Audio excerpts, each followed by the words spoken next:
I almost forgot Eh, to include the YouTube, but they're here. We didn't miss anything. Okay. We just grabbed the quest to get Nago's collectible storyline. Ah, there you go.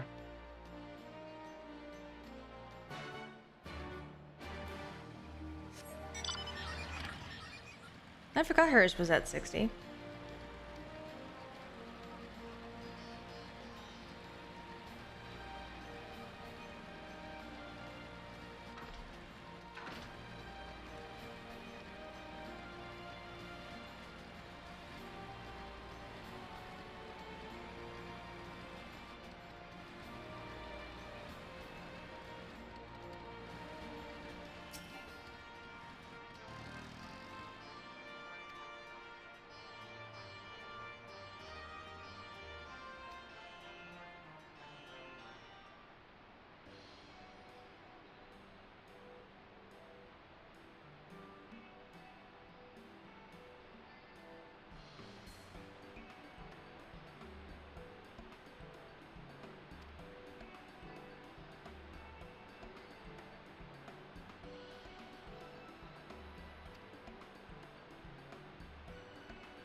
This is a fucking scheme.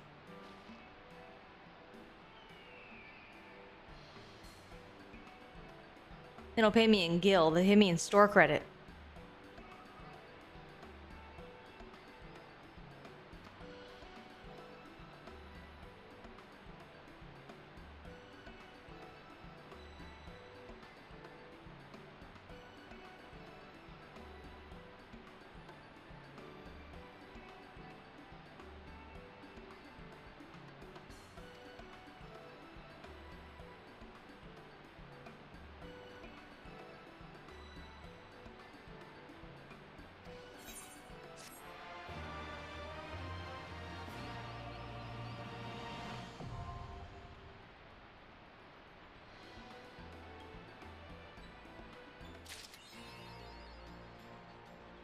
Alright, what do you need? Yes, yes, I know how this works. Thank you. This is the second one that I've gotten. Thank you. Your Bonnie and souvenirs.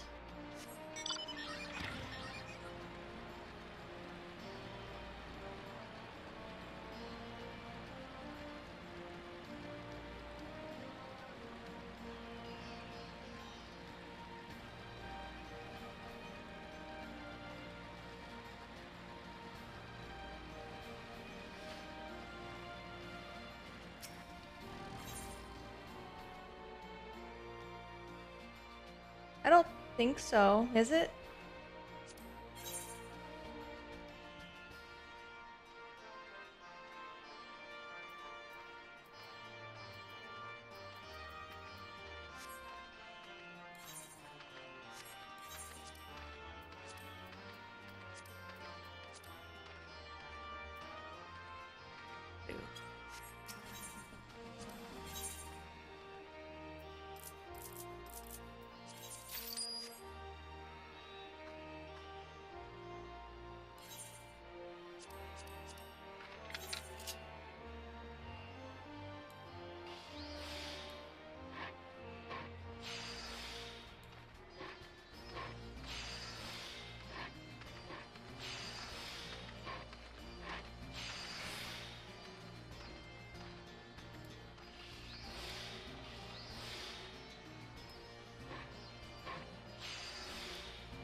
Uh-oh.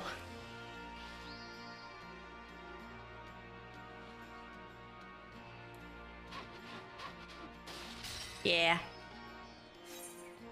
Oh, I didn't lose nothing. Right, I actually have to try. It's been a while since this has been something that I have to do on level. I'm just like, oh, I can hit just a couple buttons and it'll be fine. I'm like, wait, this is not ice. You can't do that with not ice. Goodness. The moment when you forget you're on your side character. Listen.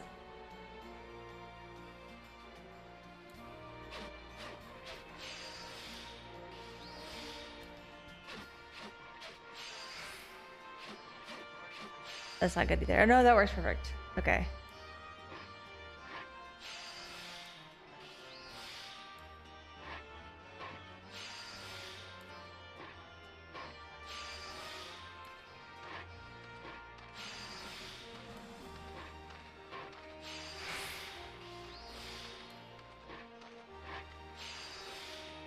There we go. See, I do know what I'm doing sometimes.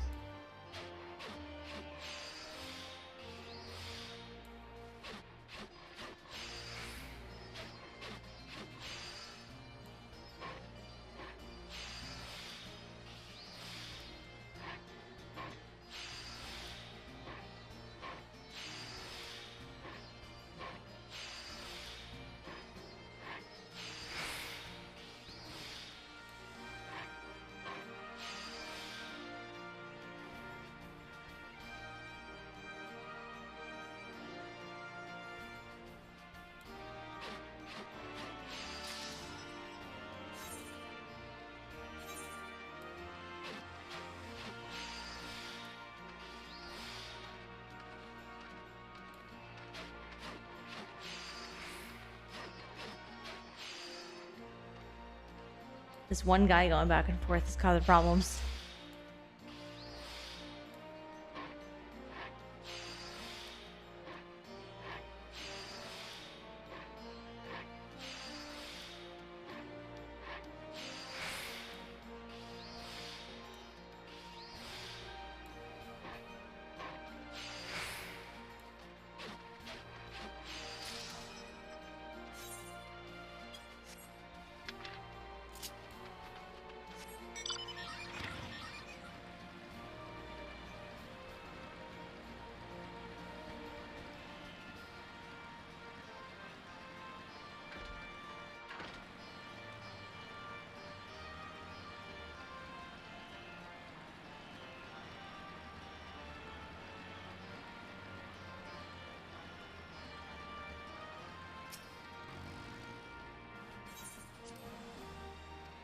Yes, I know.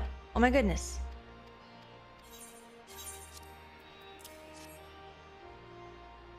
Remember, you have to do this. I like that they give it to you every single time in case this is the first one you've grabbed, but I'm just like, this is my second one, guys. On this character. There needs to be like a code somewhere where it's like if it's been Where it read to you tracks. before, it like changes a 0 to a 1 and it like doesn't read it to you again. Yeah, that'd be cool. I'm okay with it not doing that just because it makes sense why they have it in here. But yes, I'm just like, no, I'm good.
I know I say this a lot, but I love how the side quests continue on the same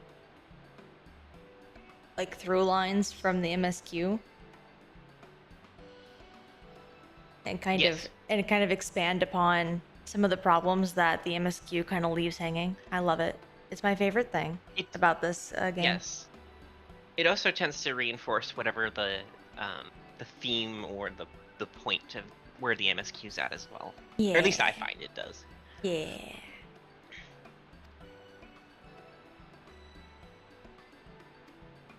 So it feels like if you hang around and do the side stuff, then you're actively kind of continuing where the MSQ left off in a way. Like you hanging out and helping is it lines you up with the Warrior of Light's motivations to hang around and help people, even though, you know, the rest of the Scions have moved on. Kind of thing. Like it just lines you up more with your character's motivations. Yeah, exactly.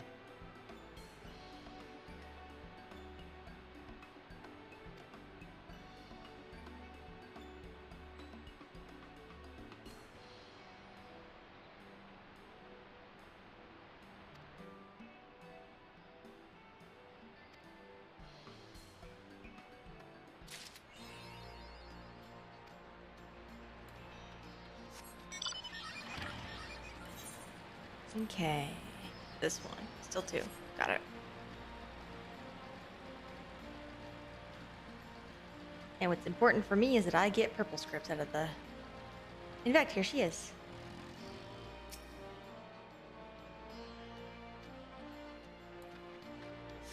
The girl I just helped out.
Don't worry, we won't spend all day crafting this time.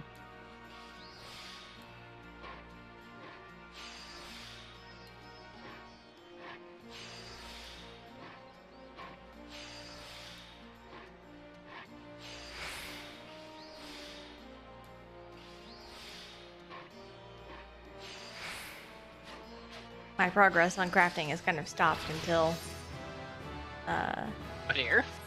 Hmm? I said, oh dear. Well, it's because I need to get Master Book 3s. Which requires purple scripts. So, really, I'm working on that right now. There's also a story attached to doing these custom deliveries, so... Gotcha. And you can only do it once a week. Hmm.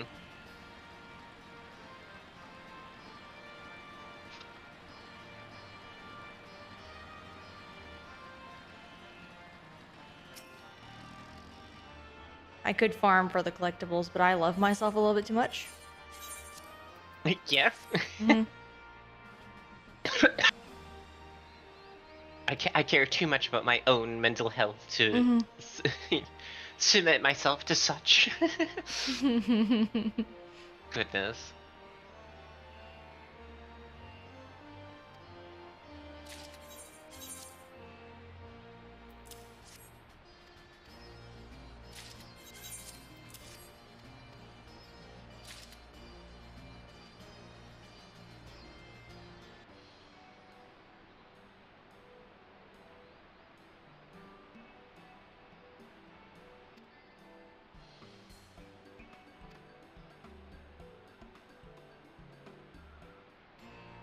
I was told not to help anymore.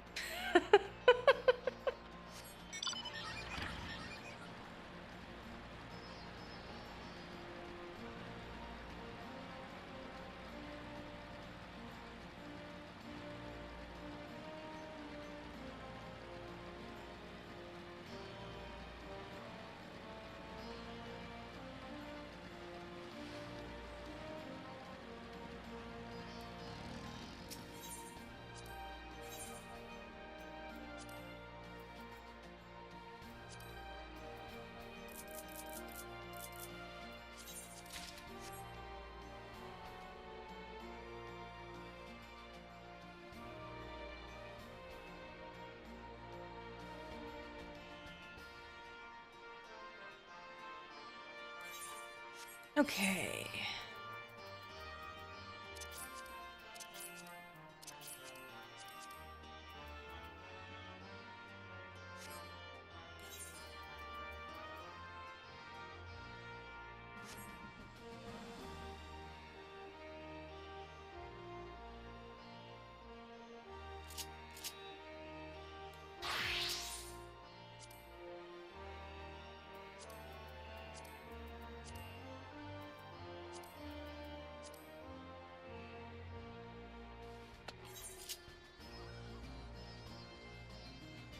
Oh, what is this? Before I start working on it.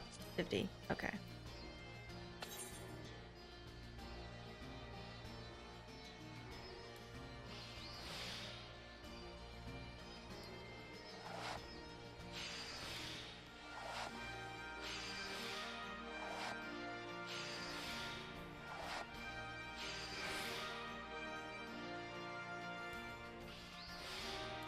This one I can just hit a couple buttons and it's fine.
Perfect.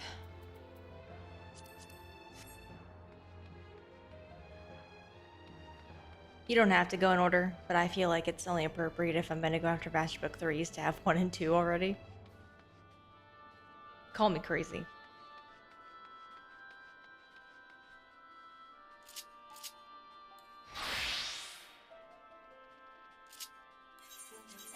Not yet.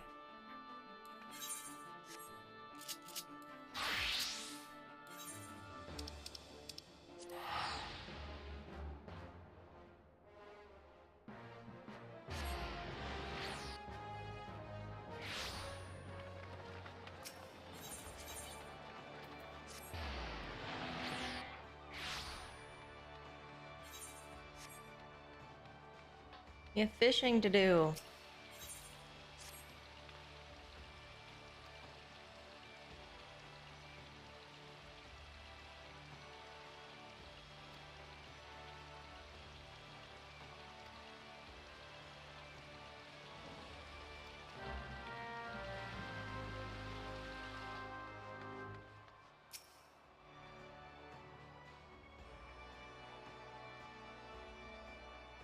Ma'am, I'm married.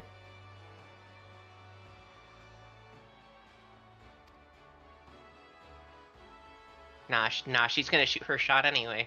Mm-hmm.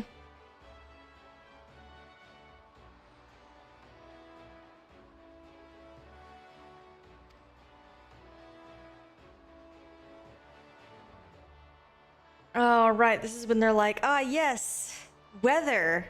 You have to take into account the weather.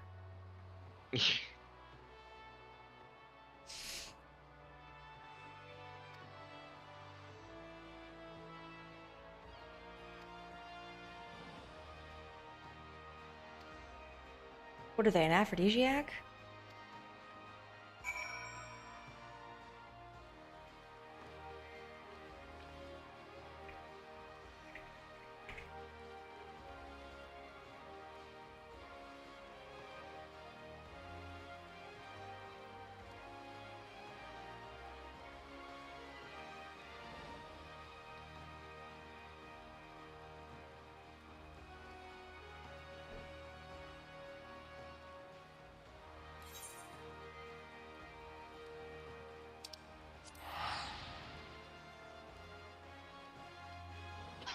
Excuse me.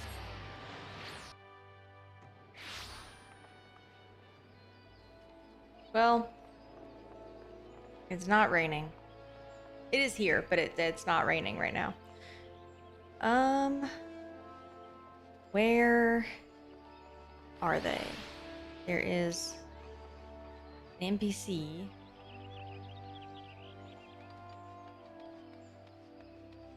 That can tell me what I want to know.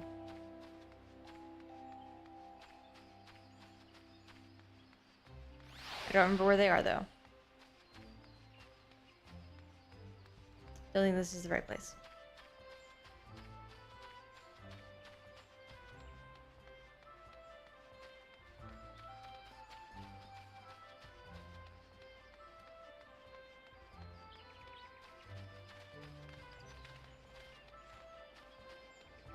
Ah, there it is. The Skywatcher. AKA the Weatherman.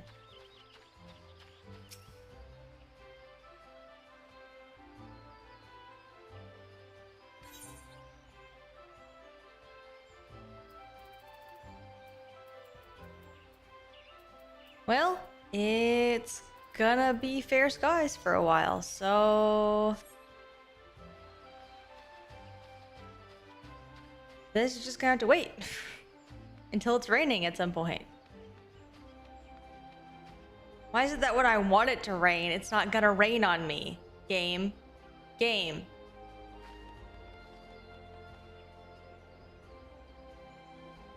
Can't believe it.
This is what a mining is for. It's for resolving disputes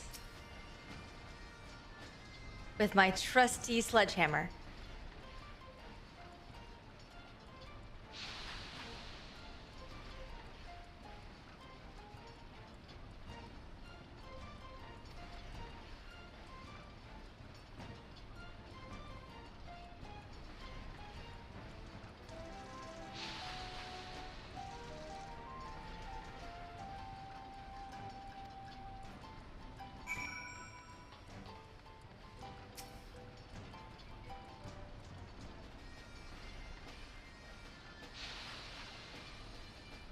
You'd be surprised, as I am also an armorer.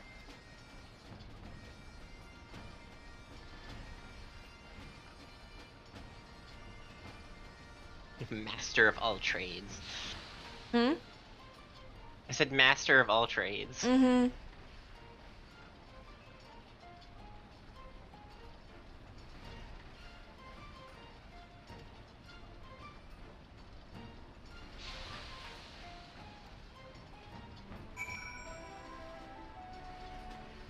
There's a really easy way to resolve this, guys. Y'all don't need to fight. Just find fortifications that are both strong and magic resistant. It's not that hard.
So glad we've hit the point where they just tell me where to go for the stuff, and it's all things that are just like they're designed for the quest only. Right. So glad we've hit So it's that all point. it's all just there. Yep. They tell me where to go, they tell me what to mine, it's all there. I think it doesn't even go to my inventory. Yeah, it does. So goes my inventory, but like it's much nicer than it used to be, where you had to like figure it out. Which I mean, on the one hand, I get why they made you figure it out, because that's kind of like the point of gathering.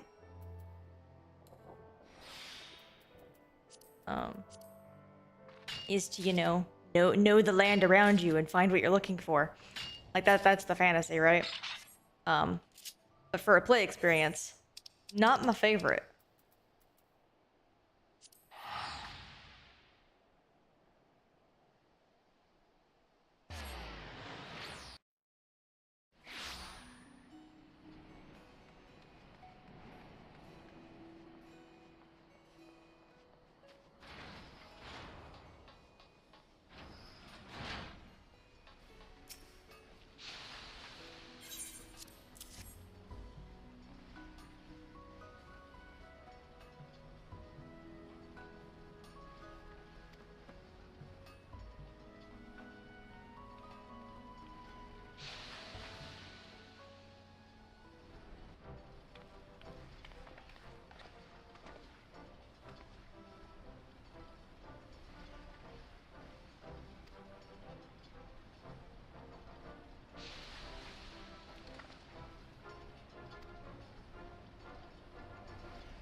That's all it took. Hey, Rain.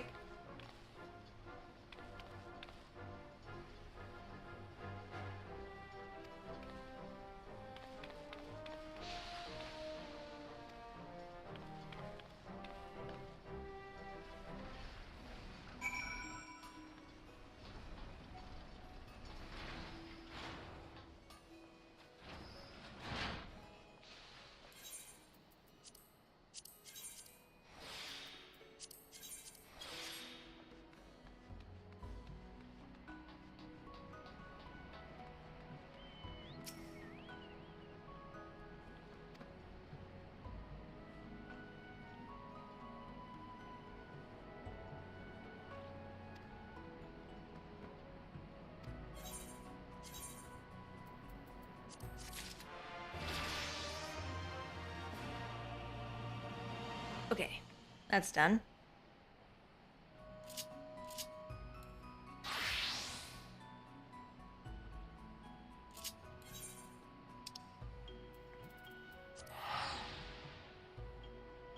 Hey, Andrew.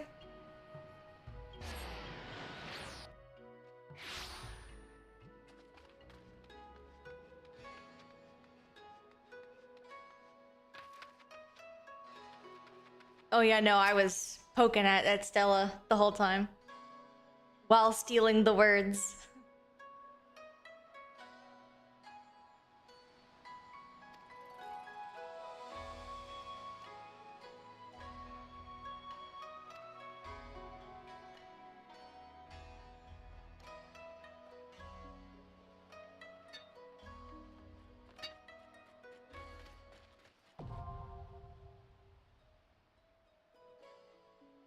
Doing pretty good, and you've missed very little.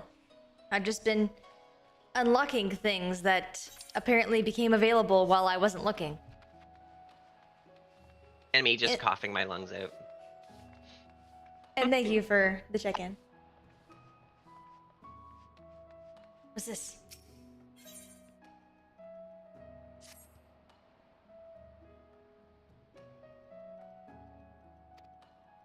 Is me.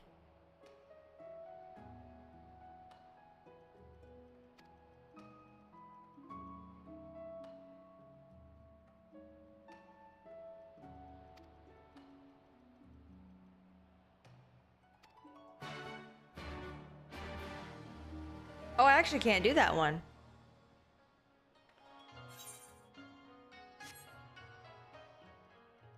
Well, I guess it won't hurt to grab it.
Oh man, I've become their poster child.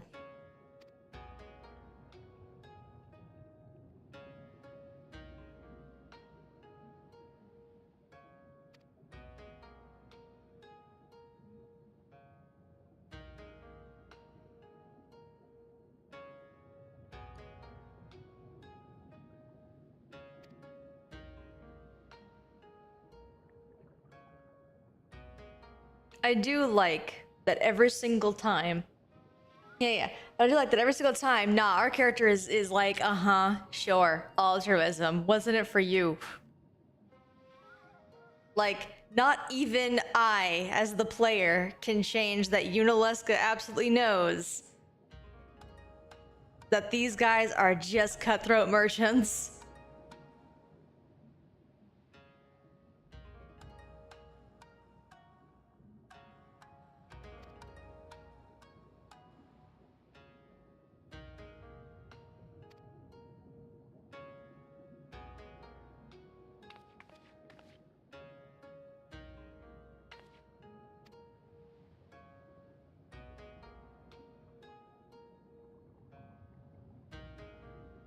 You're still paying me in store credit.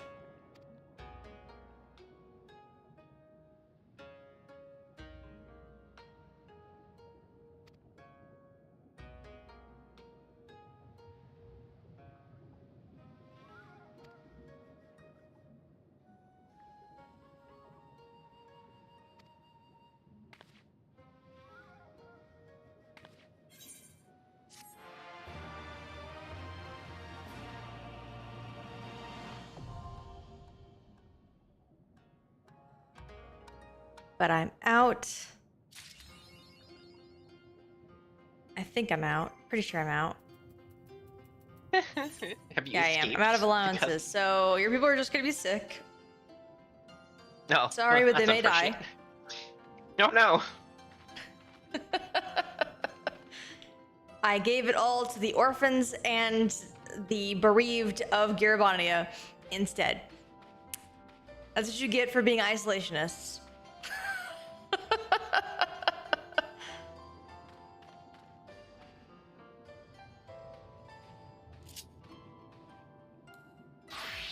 Okay.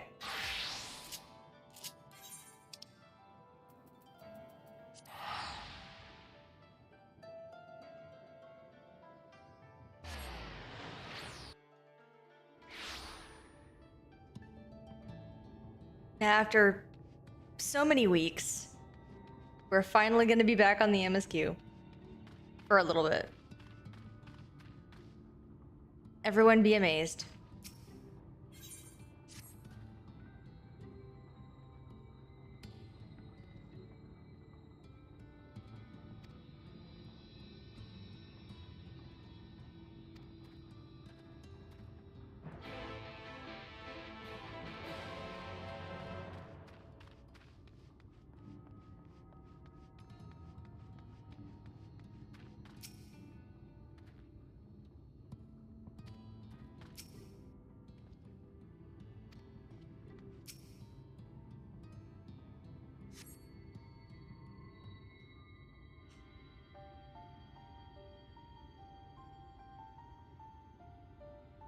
The saddest boy.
Can we appreciate how much Ranger, like, loves these things?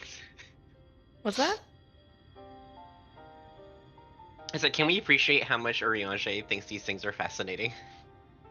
I mean, he thinks they're fascinating, but also him and Y'shtola form a pair when it comes to being the smart guy. For sure. Um, Absolutely. And they yeah. tag team, it's great. Yeah, they tag team. It's fantastic. So when Y'shtola's not here, he fills in the gap for us. He's like, ah, yes. From a single glance, I have figured out the issue to your problems. Here, go get this one thing. It'll be fine.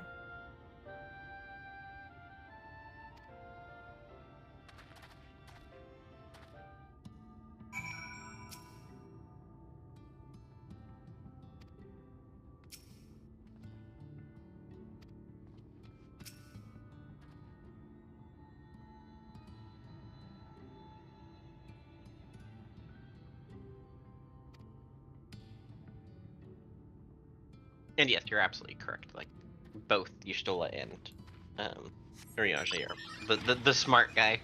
Yep. And the way they balance it is they basically have Y'shtola be intelligence and Urianger be wisdom, to use D&D terms.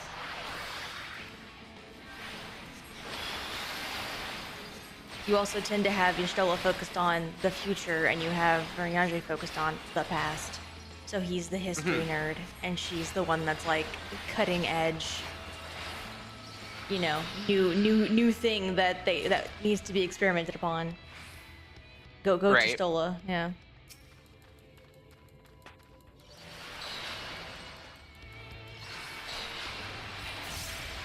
There are times where I find it a bit too rigid, just because like it would be cool to watch like Urianger not like, because like right now he's restoring an old thing, right? It'd be cool if he like did something that was unique or novel with it, but it's like, oh no, I can tell from its existing structures how it works, which is very much just in his wheelhouse. He never has to move. You know what I mean? Like it'd be neat if he had to be creative and struggle with it. Like I can imagine him struggling with it, and that would be like a character growth kind of thing. I think we might see more character exploration with Urianger. At least I'm hoping. I'm open. Because we did get a little, we got like ever so little with Y'shtola at the end of the last one. Yeah. So I'm hoping we get some for Urianger. Just a little bit more flavor. just a little bit more seasoning. It's hard to do with them, so I've talked to this, but like with Papalimo specifically, because his was like the really like bad one. This is why he got murdered. This is why he died. A lot of the Scions, a lot of their stories started in 1.0, which we no longer have. So by 2.0, these are already like fleshed out existing characters. Like essentially their character arcs are pretty much done. Like Thancred had the most going on, and his is being resolved right now. But like Y'shtola's already a powerhouse. She's already awesome. She's already very sure of herself. Like there's no problems in her that really need to be resolved. The only thing you could say is that she's reckless, and she's almost died a couple of times, and she still hasn't changed. So she's not going to. Like she's already very secure in who she is as a character. Same, and Urianger has a little bit, but not enough to be a full, like, character arc, right? Like, right? But like Urianger does have a character flaw, and it is one that matters. But it's not severe enough to necessitate an entire character arc. And so you have these characters that are kind of in that zone of like, they're fine. You don't need a character arc for them. They don't need anything. They just need to be awesome. But that does mean that throughout most of the story with them, like when we're around them, they're already good. They don't need to grow. They don't need to improve at all. And so they end up feeling actually kind of bland because there's nothing going on with them. Again, Thancred has his own thing going on, but it'll be resolved here. And we still have 2 more expansions to go. Right? Yeah.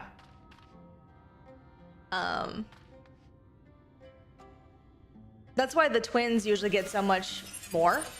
Aw, thank you, love, for the resubscription. You're welcome. Oh, I have some unrelated news, yet good news. Okay. You remember that book series that you really liked, like the Legends and Lattes? The what? Well, Legends and Lattes. The other ones was Books and Brews or something. I can't remember what it was. Oh, yes. You can't spell treason without tea. And a pirate's life for tea. A Pirate's Life for Tea. Well, she has another series called Legends and Lattes. Oh. That's getting a full comic adaptation. Oh. And depending on how that goes, her other books might be adapted into comics too. That'd be cool because they're really cute. They're really cute and fluffy, and I think they would work really well for any kind of illustrated media. Probably not like series, but not like a movie or nothing, because it's very much very like almost slice of life like. And it's not her, it's him. Sorry, my brain. Oh, sorry. Yes, him. Apologies.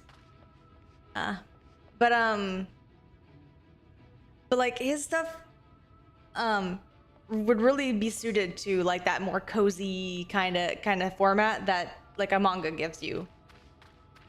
Oh, for sure.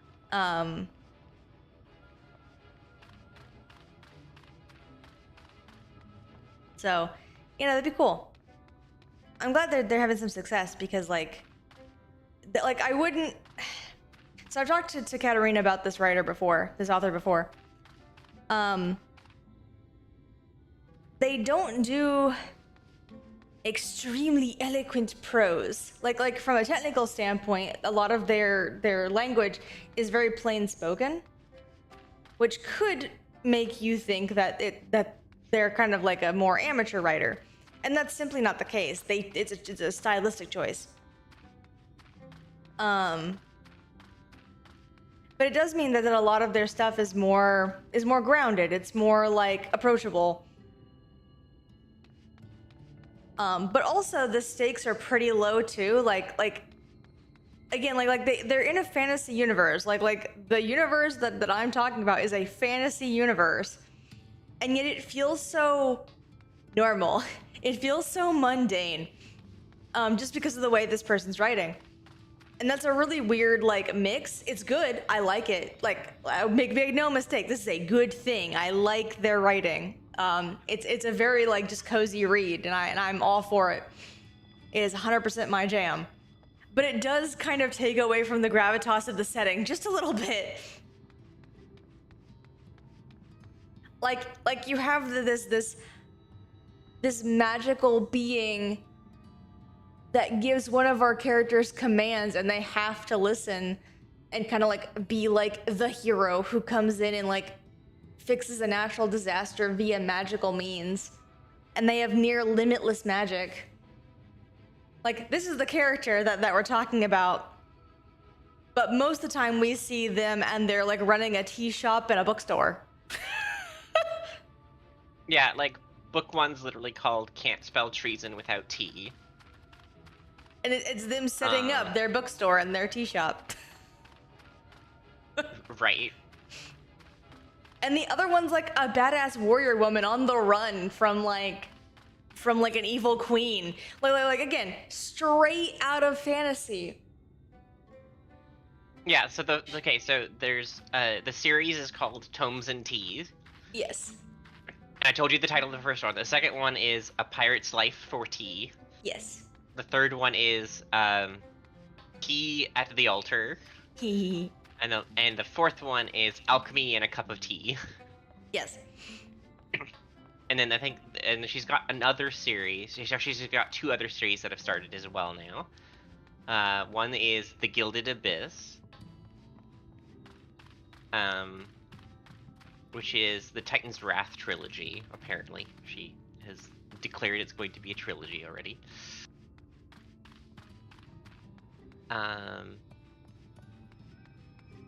And then there's another one called Mossed in Space. This person has wild, like they're just gonna do all the genres. Right. But yes, I find it very fun to juxtapose this extremely high fantasy setting with these extremely high fantasy characters doing very normal things. Right. Extremely normal things. Also, starting I a just, business and having a good I just tea love shop. them. Oh, for sure. I also just love them as like a person though, because they got a lot of like. Oh, I want to talk about this one. I want to talk about this one. I'm actually gonna go grab this book. I'm gonna go get this book. I'm gonna write it. I'm gonna say the exact quote. Hang on. Yep. And I also think I made a mistake because this person's name is in fact Rebecca, so I think it is a she. Yeah, Rebecca Thorne. I don't know why I thought it was a guy. I'm so confused. Anyway, whatever. Listen. Books are more important.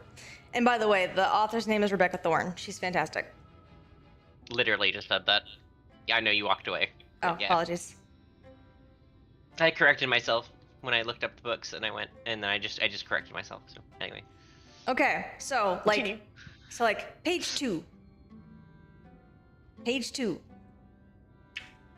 To the people who gave me 1-star reviews because the first book, quote unquote, had lesbians, I doubled the lesbians in this one, just for you.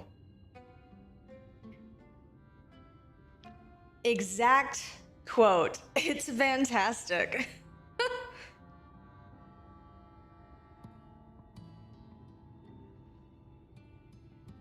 Yeah. She's hilarious.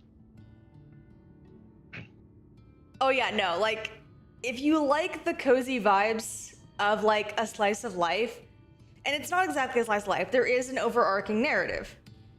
But the way it's written, like just like the style of the way it's written is very similar to slice of life.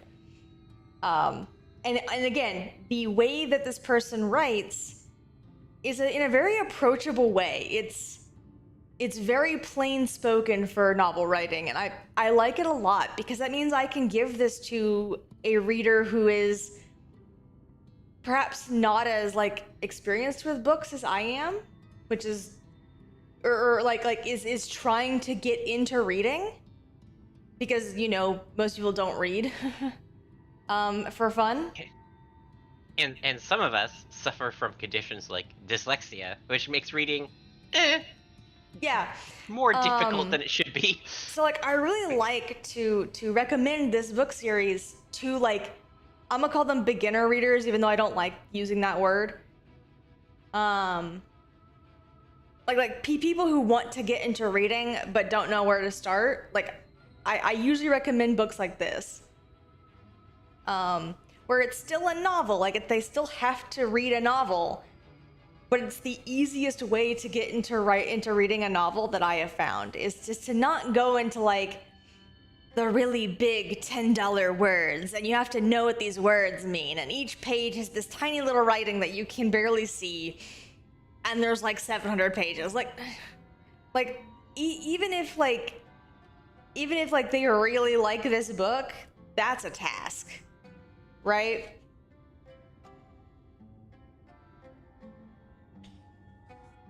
Yeah, and I've read some obnoxious books if you struggle with reading. One of my favorites being Lord of the Rings. I'm sorry if you struggle with reading, that book is obnoxious. Yeah, I no, love it. you can tell he's a linguist. But yeah, But goddamn. like these books are less than 400 pages, which is really small for a novel. They're less than 400 pages. The font size is good.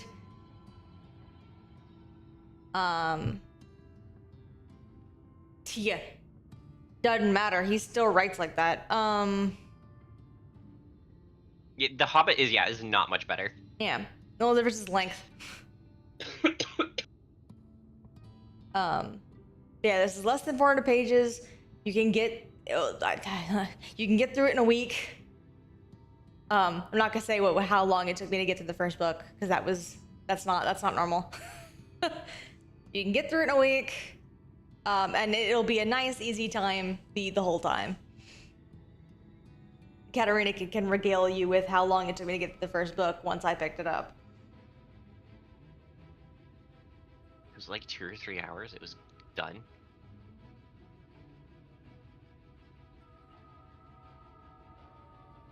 Something like that. So fast. What was that? Like 2 or 3 hours, maybe. It didn't take me 2 or 3 hours. It took me a night. It took me one evening. I know none of you can see my face right now, but my eyebrows are raised. Listen. And there's an expression of such doubt on my face. Listen.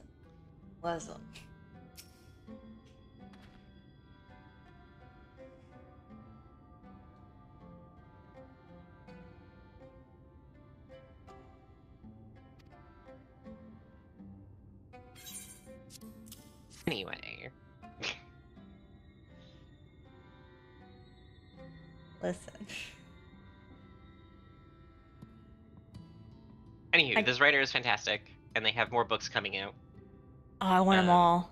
This is like slowly becoming one of my favorite writers, just because of the way they write.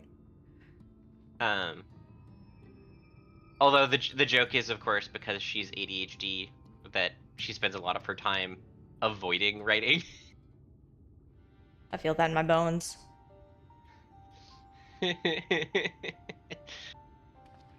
So it's like there was like when's the next book in this series come out was like a comment on her author page for Goodreads, and the response was, don't hold your breath. Whenever I fucking feel like it.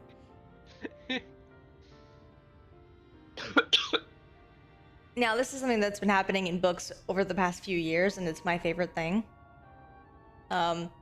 People are beginning to publish their books with the edges of the books being a color. And because I've been slowly getting more books, finally, after many years of not being able to afford books, my bookshelves are getting so much more colorful, and I love it.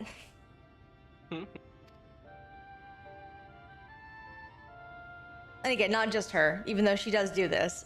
But I'm just loving it across the board. I'm seeing it everywhere.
Can't see.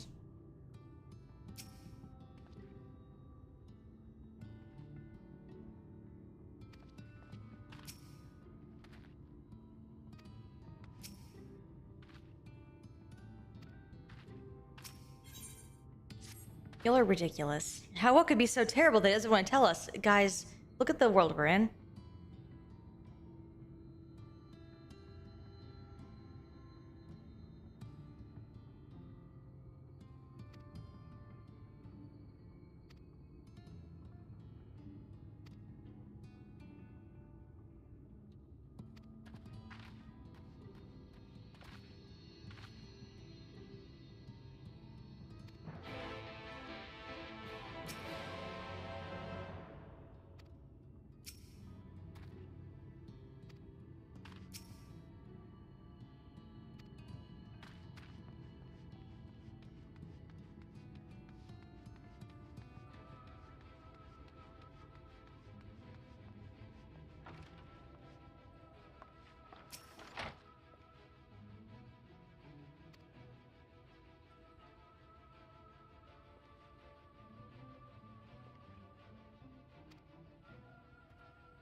Magnus's wife was a miner, you know.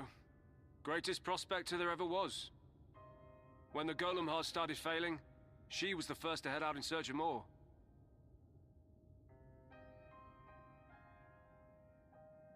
Problem was, most of the veins ran dry ages ago, and finding fresh ones to tap's only gotten harder. But she wasn't one to be deterred. She just kept digging deeper and deeper. And then the mine collapsed.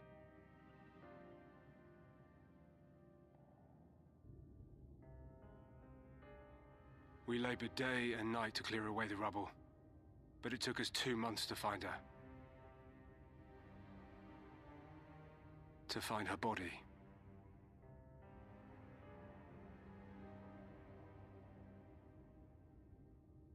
Magnus has never been the same since.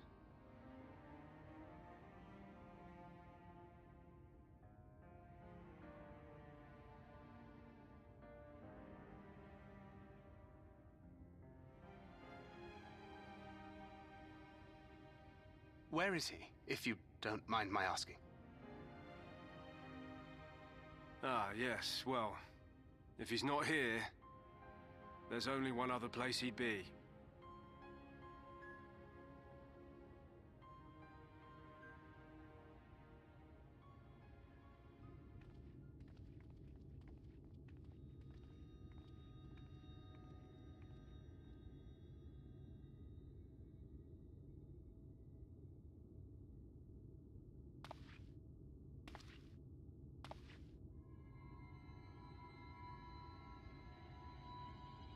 What? Oh, you again. How many times must I tell you? The trolley won't run! We'd be better off dismantling the damn thing and selling the parts for scrap. Now, piss off back to wherever you came from. And don't let me catch you around here again.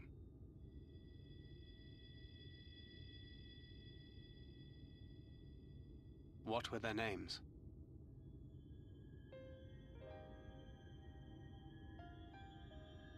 My son was named Scully. My wife, Agna.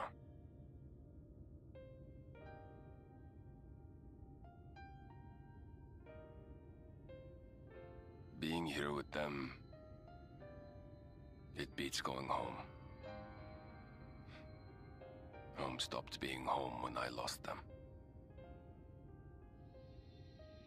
I thought to try and drown my sorrows, but somehow, the bottle's never deep enough. No bottle is. Believe me, I know. You've lost someone too?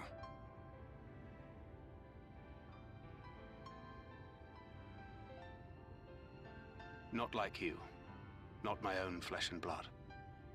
I grew up an orphan, so I never really knew what family meant.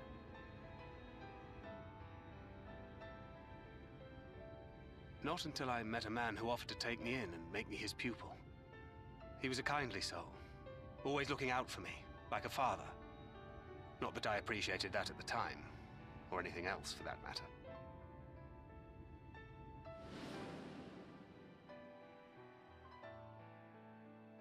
But I finally had a family. And then I robbed a young girl of hers.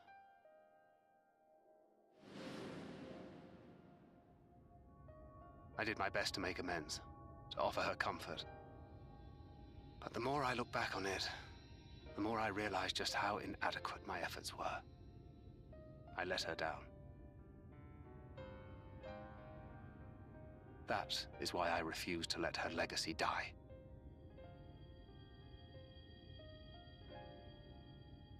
In the end, all we can do is press on, for those we have lost, for those we can yet save. And that requires your Talos. Please, Magnus.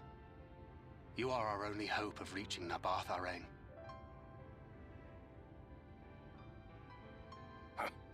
What rubbish.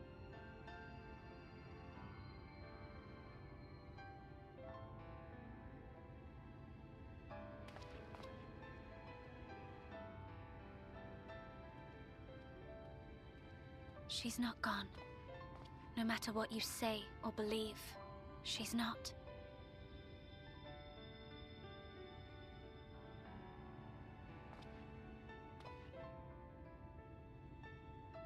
We can still bring her back.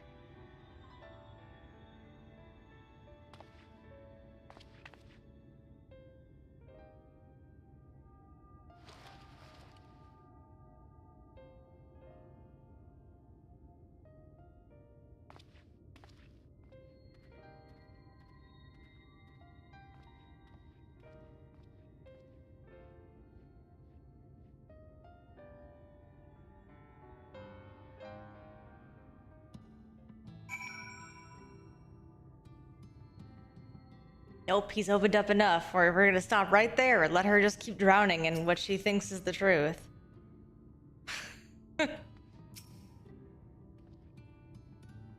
Goodness.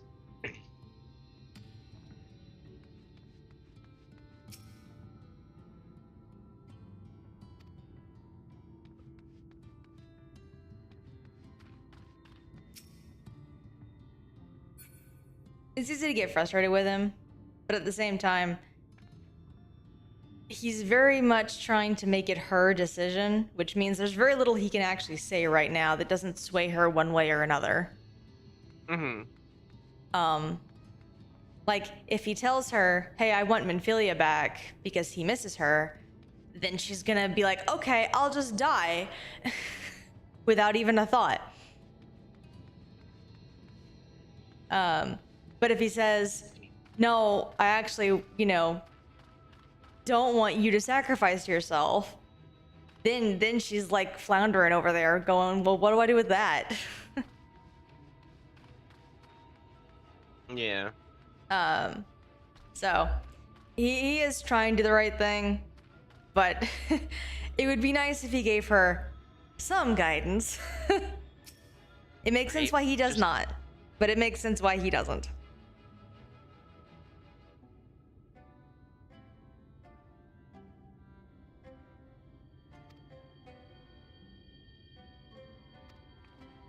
He's working on it.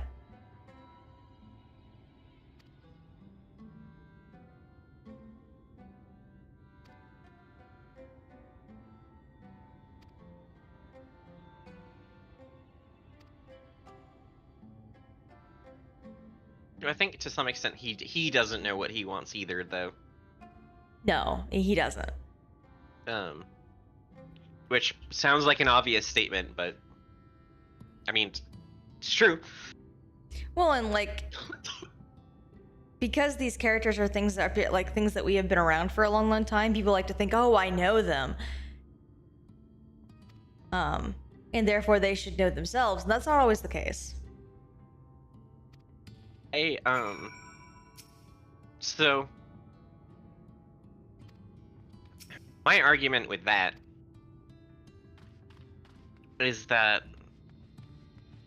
a lot of people aren't even capable of self-reflection. So how would you be able to know yourself? And why would you assume someone else does?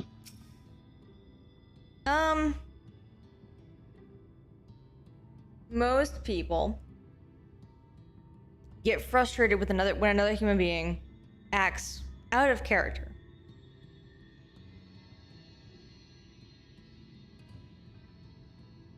Oh wow. Like most people actually like on some level believe that they are more complex than the person next to them. This is something that we all have. It's something that we all kind of fall into. Because we know our own thoughts and our own inner worlds, and we know everything about ourselves, at least on like a thought-to-thought basis. Never mind all the stuff underneath right now. And it's really easy to simplify the person next to you as something more simple. It's easy to forget that, no, this other person has their own inner world and their own inner thoughts and a whole bunch of other stuff going on that you may not even see. Sure, but it's not quite what I meant by that comment. Well, yeah. Well, yeah, but you're talking about how, people don't know themselves very well and therefore they can't know another person. But what I'm saying is our minds trick us into thinking that we do know another person. Oh, yeah. Yeah. Okay, sorry. I didn't understand the context in which you were saying that. But I understand now. Yes, you are correct. Yep. Yep. Yep.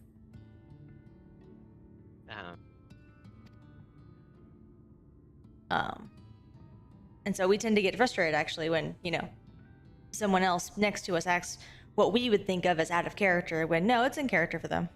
Or they're going through something and therefore they're acting out of character right now.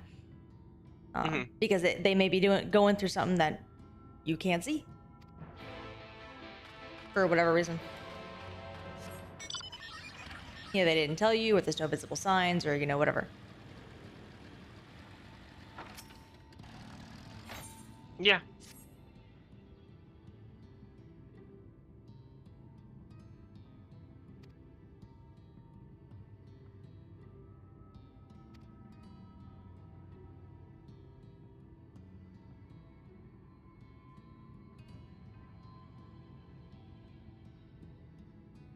Wow. So do I, Andrew. Don't feel I'm bad. sorry, Katarina. I'm sorry about the coughing, I really am. No, you're fine. I haven't even noticed it. That's just me. I do try and mute my mic, but sometimes, like, my headset's old, and sometimes the mute button just goes, nah, and just decides it doesn't want to work, so I do apologize.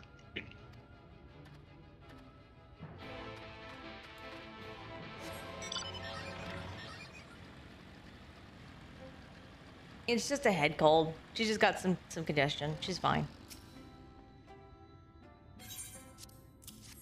Yeah.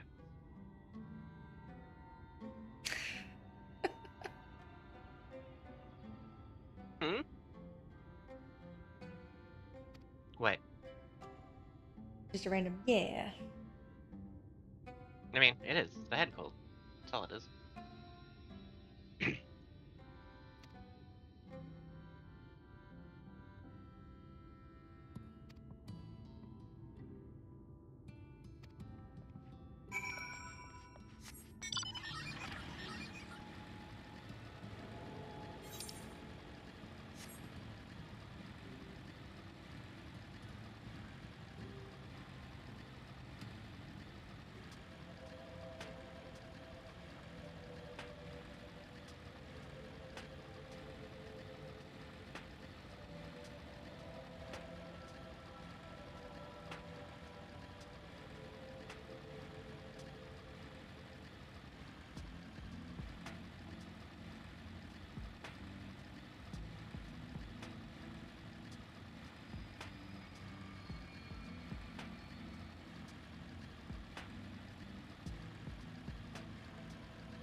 I'm glad you're trying to repair your house and all.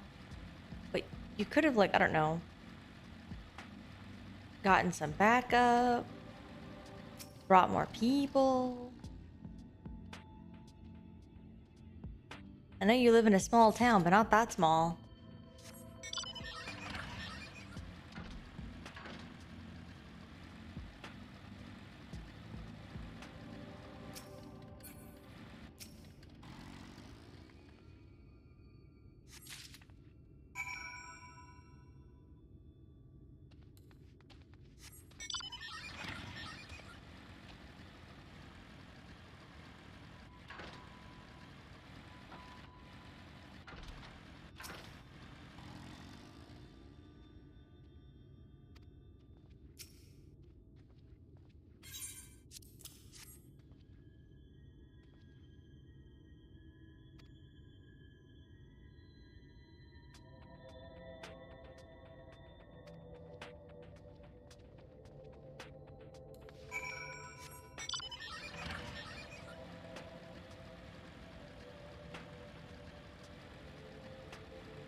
Whoop.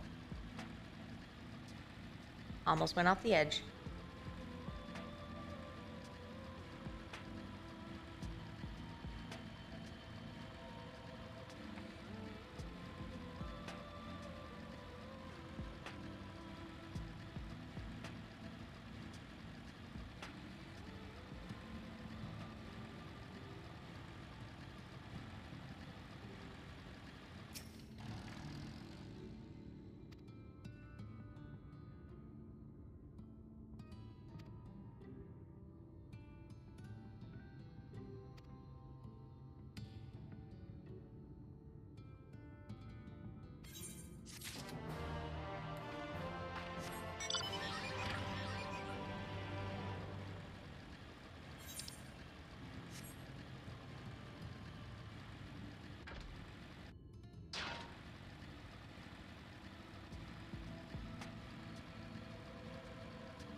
Oh my goodness, we're on a roll.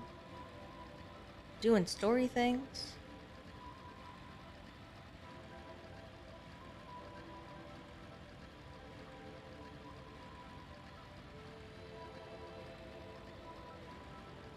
Unprecedented.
Can get a child to be impressed with me. Let me tell you, I'm real stoked for it.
Oh, thank you for the hydrate.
Yep.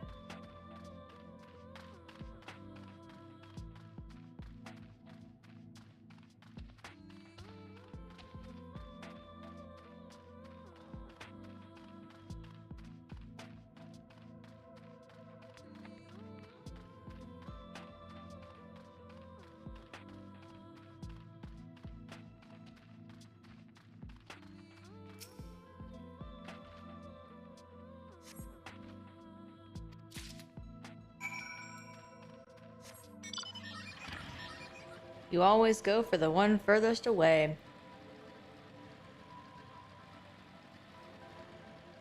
$50% of the time, it works 100% of the time.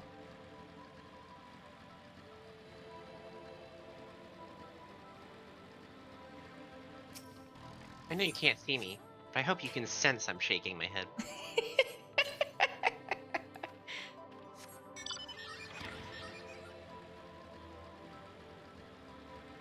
I live for these moments, chat.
And then he ambushes us.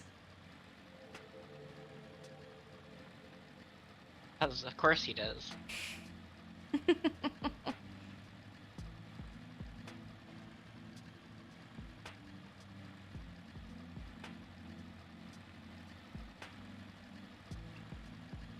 In broad daylight, with everyone around.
No idea.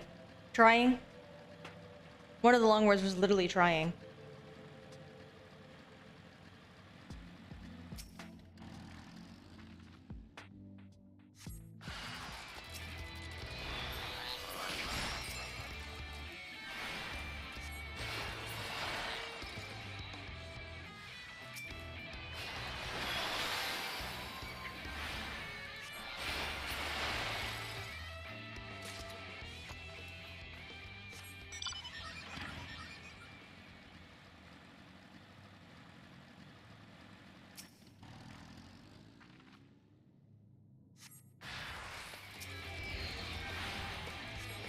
What do you mean?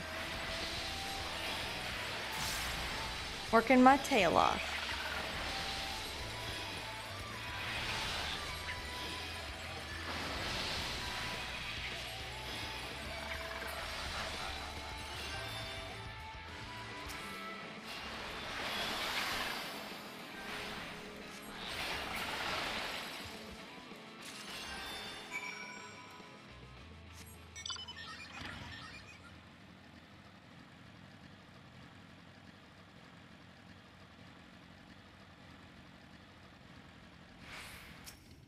They should be higher level.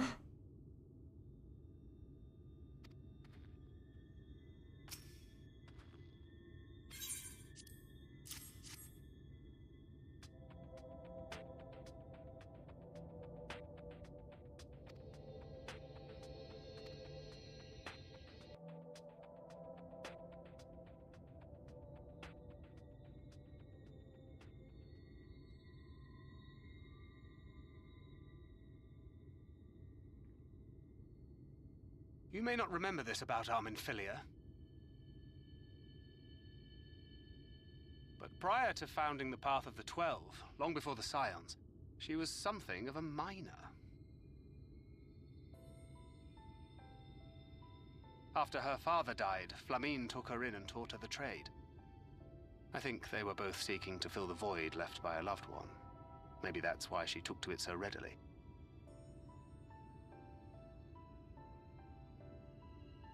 Back in those days, I spent most of my time in the Quicksand, or some other tavern, loosening tongues and gathering secrets. Occasionally, I'd catch a glimpse of her in the street, on her way home after another hard day's work. I always felt a wave of relief when I saw she'd come back safe, along with a pang of guilt at the fact I wasn't there to support her as I should have been. Simply speaking with her more than once in a blue moon would have been a good start, but I could never bring myself to do it. Instead, I threw myself into my work and became every drunkard's best friend.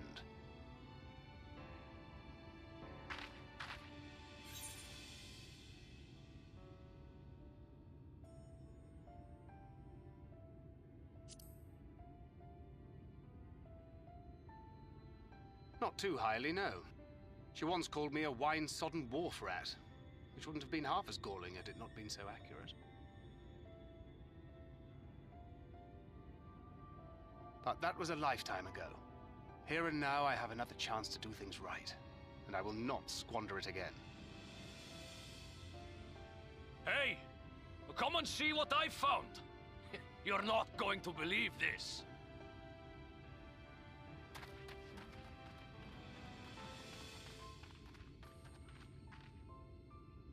Tell me it's Leonine. It is at that. You lot were born lucky. It's mostly broken pieces. But look at this.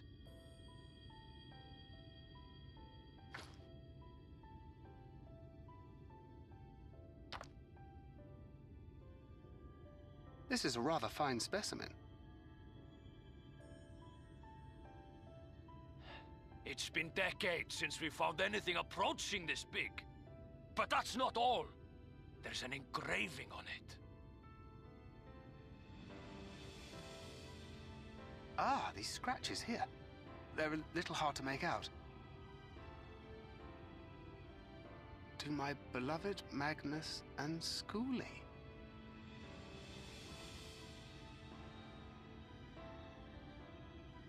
Yes! Do you see?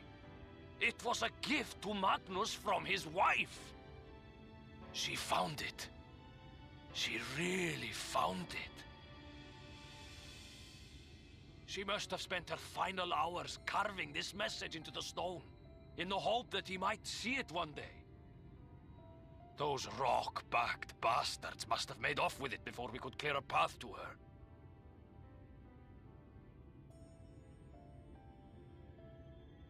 It's fate that brought you here to find this stone.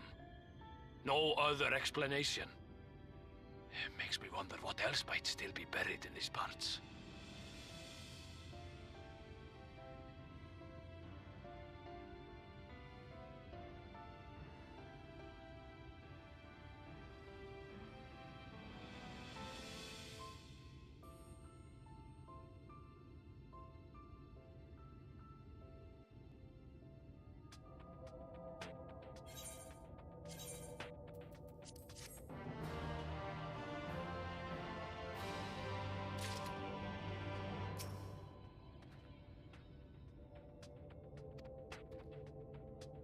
I know. Funny that.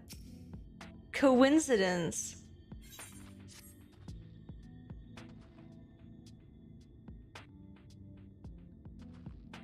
You don't want to know the actual chances of that happening?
They'll figure it out, I'm sure. I have a friend.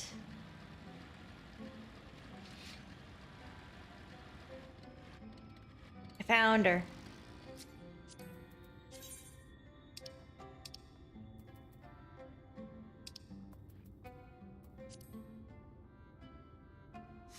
Yeah. Okay.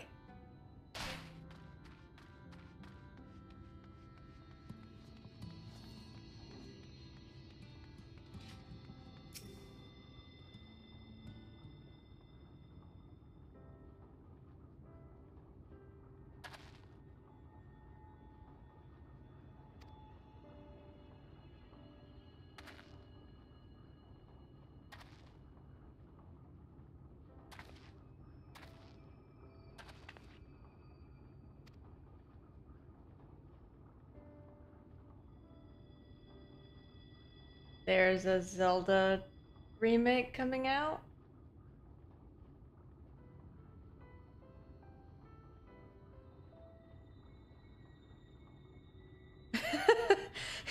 Should answer that question, I guess. I got that, but like, there is?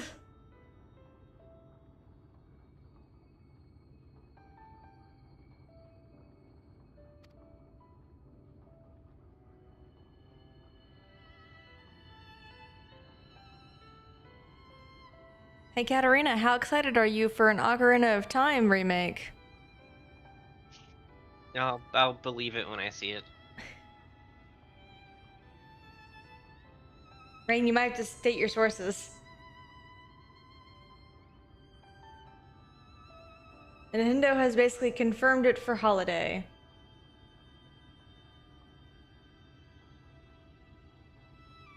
I'm guessing for the Switch too. Hold on. Hold on. Pause everything. Stop. Everything stops. Hold on. You can stop. No, you have to stop too. It's No. mandatory. No.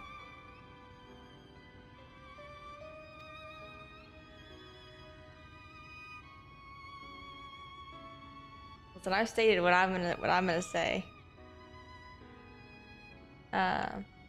I can get the 3D remaster on the 3DS where it's an actual goddamn game.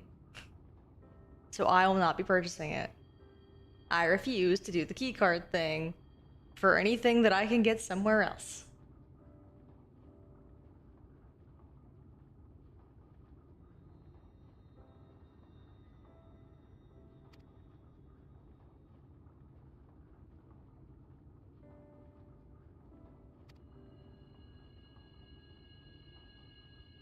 Oh, and a new Star Fox. You missed the other important franchise.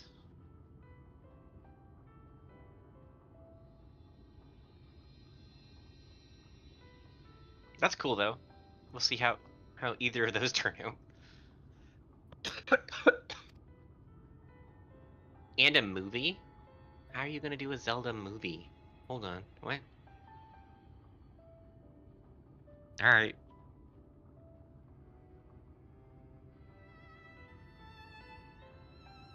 Skeptical about the movie. It'll be interesting to see what the Zelda remake and the Star Fox remake are like though. That'll be worth checking out, for sure.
So what now?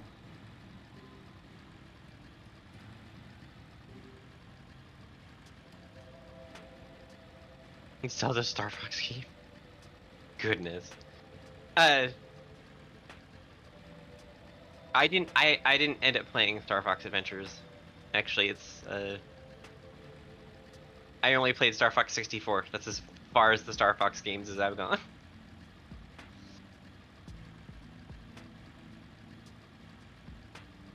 The only Nintendo property Okay. that I've ever played is Pokemon. There you go.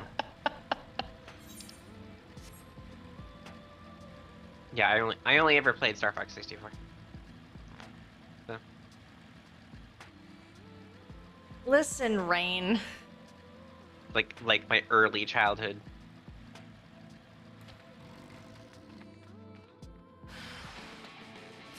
I do mean early. You know, back when games were on cartridges. Then he abandoned us. What? Came in, dropped some intense news, and then buzzed off. See this bullshit? That's hilarious, right?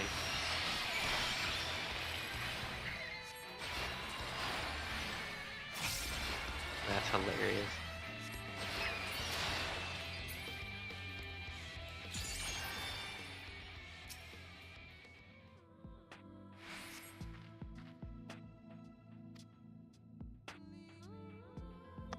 Yeah, we'll have to see. I am somewhat interested, but I'm not gonna get my hopes up. And I don't agree with keycards. That too. That's another reason why I'm not gonna get my hopes up. Yeah, I'm either. like, nah, I'll literally just go get the 3D remaster on the 3DS instead. Like, Yeah. that's an actual game.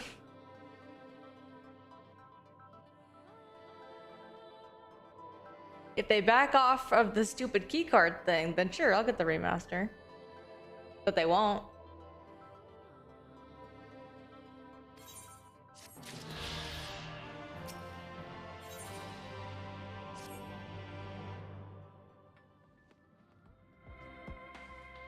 Oh, did you hear Sony's latest announcement? That they're increasing the price of the PS5 because getting parts is so stupid expensive right now.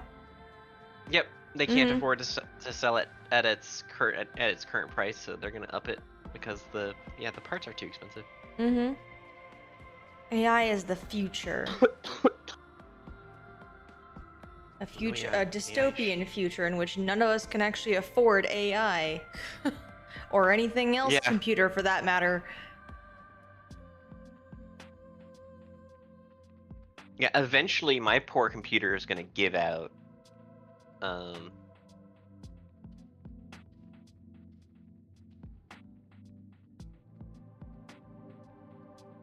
It's because the AI data centers are taking up all the parts, creating an artificial scarcity.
I can't remember what this guy's trying to find. He's trying to find a rare ore that goes for a lot of money. Okay. In order to create a specific, like, I think alloy.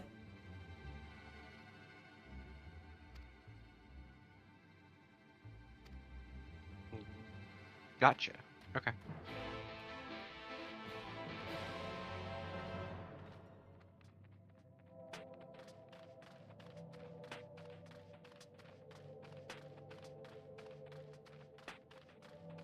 I think I did the second one on ice just because the other one was very exuberant and very enthusiastic, and I'm like, I don't know if I'd be that into it.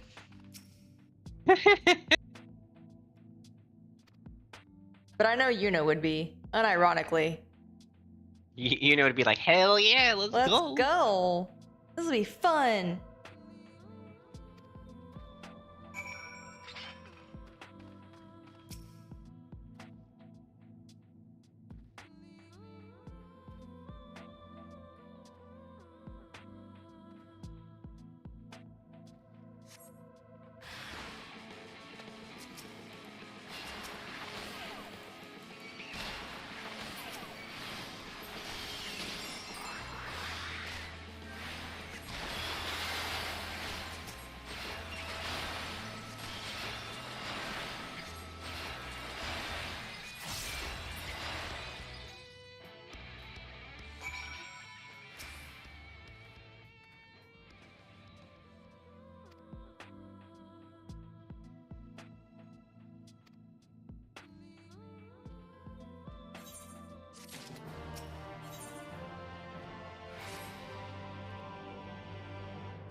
Right. Likely story.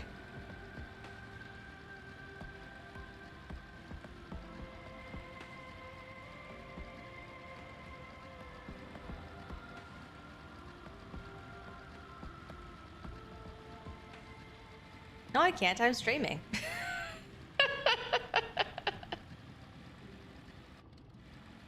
Duh, Rain.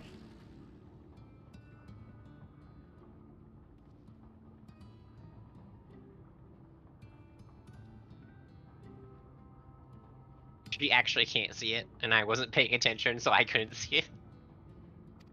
Oh, you would be able to see it. Sorry. I can see the live chat. No. Different PC. Oh, gotcha.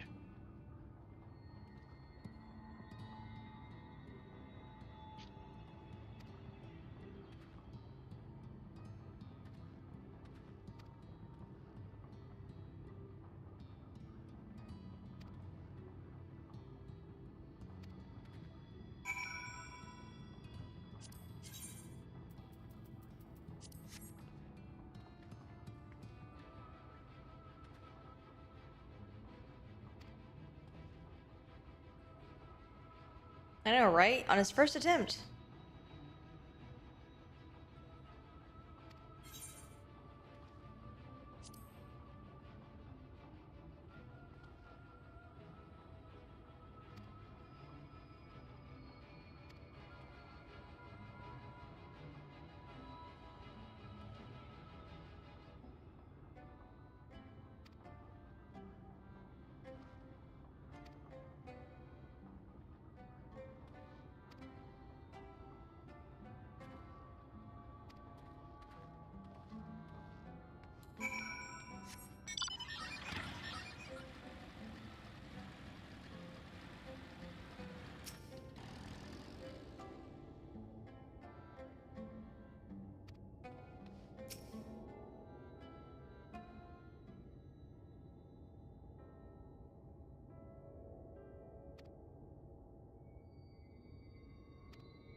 forgot he was like yellow.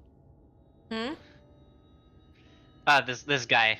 I forgot he was like yellow furred. Yeah, he is.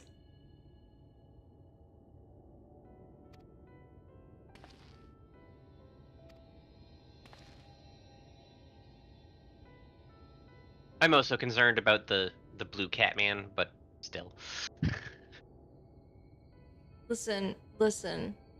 Everybody can have weird colorations in this world. You don't have to be a regular skinned person. I mean, one of them looks like he's sick, and the other one looks like he needs to take a fucking breath. And they're both fine.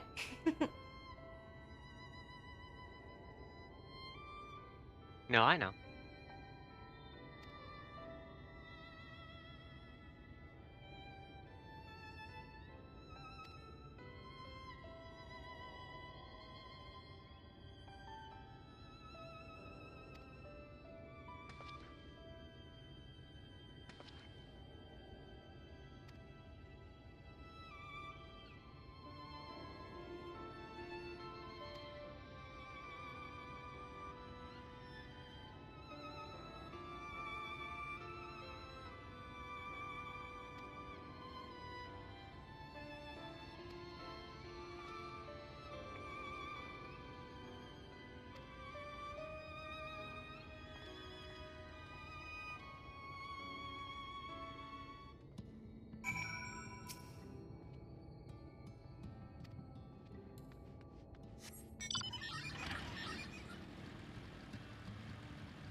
Away we go.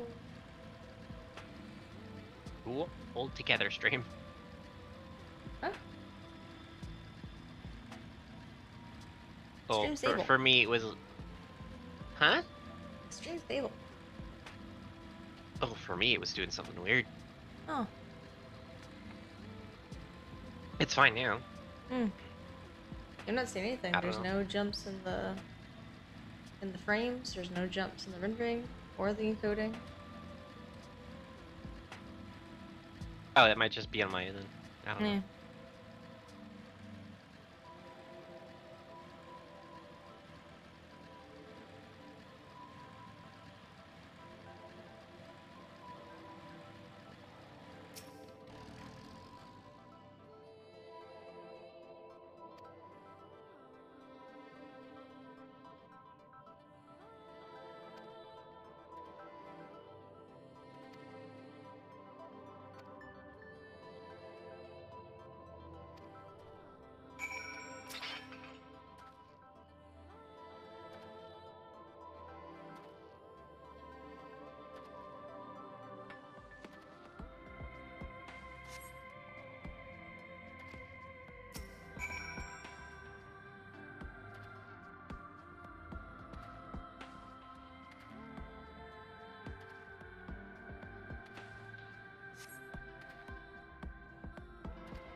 I do like that they faked you out with their purple mist. Right.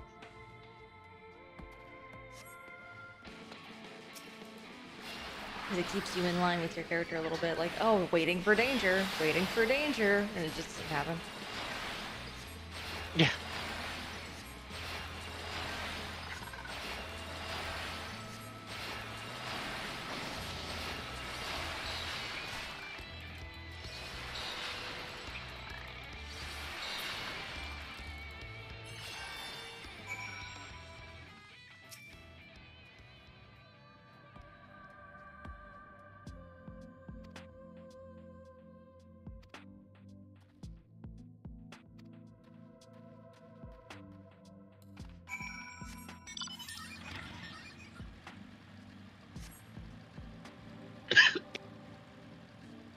Excuse me. You're okay.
Welcome back. And yes.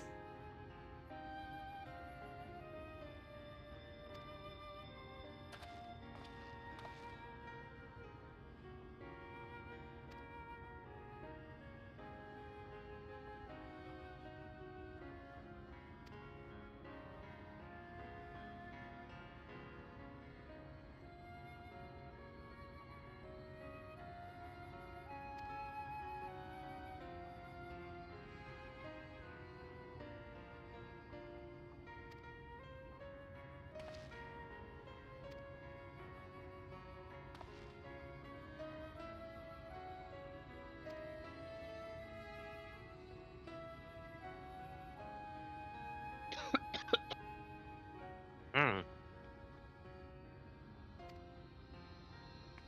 They're sneaking up on me now.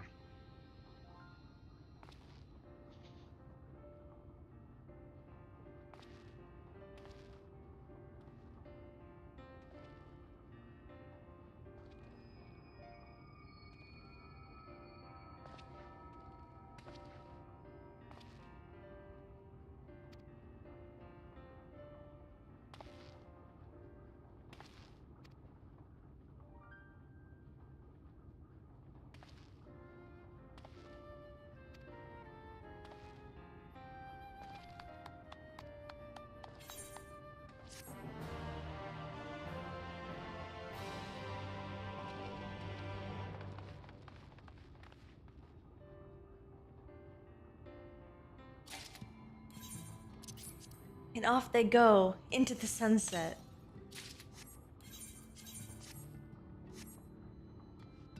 Merrily and happily.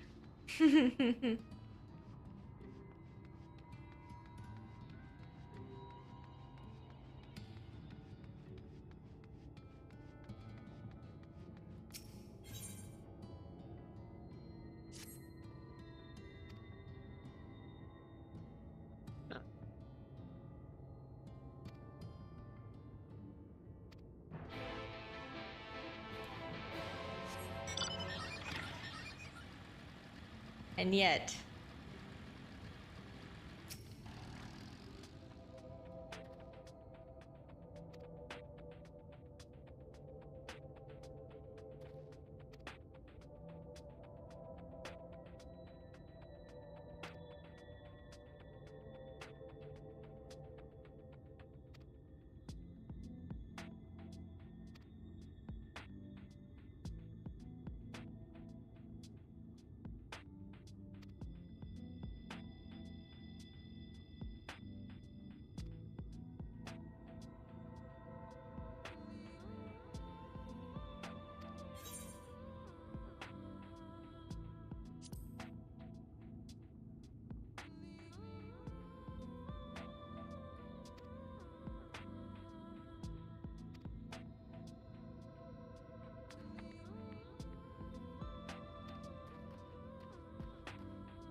That moment when you're like, I know I have this thing. Where could it be? And it's right in front of your face. Mm-hmm.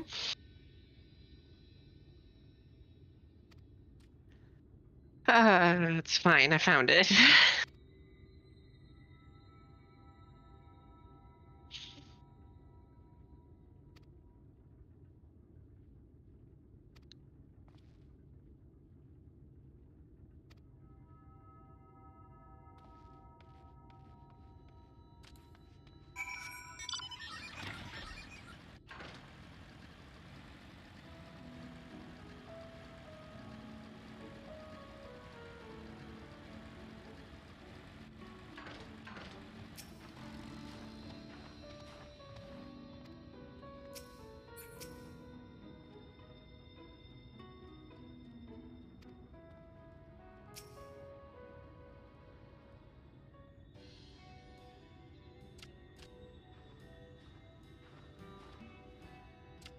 Ew, leftover coffee. Ugh. Ew. It's just coffee in general. Ugh. But sure, but old coffee? Well, that just makes it worse. I know. We just sat here and just sassed his drink choices. It's still old coffee. Yeah. Like, look, man. Self-harm's not good. You need to talk to someone. Sorry, I don't even know who we're talking about. Please tell me that wasn't Andrew.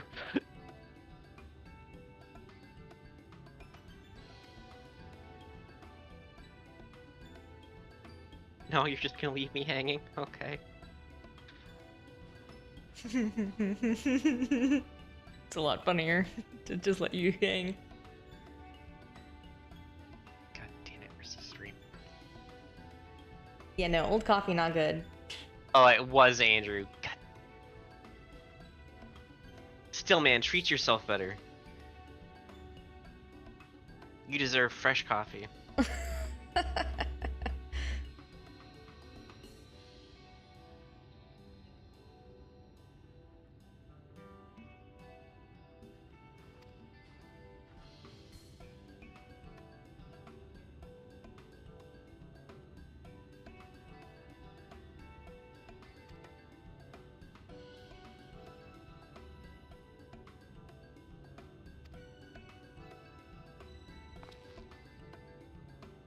And you know I'm just being a smartass, right?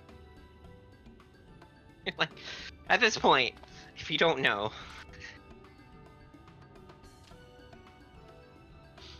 Ew! Microwaved old coffee. Andrew, buddy, pal. Counseling is available.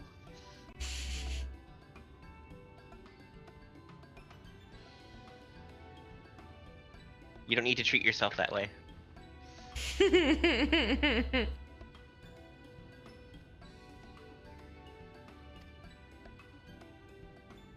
I'm sorry, I'm being a dick. I'll stop.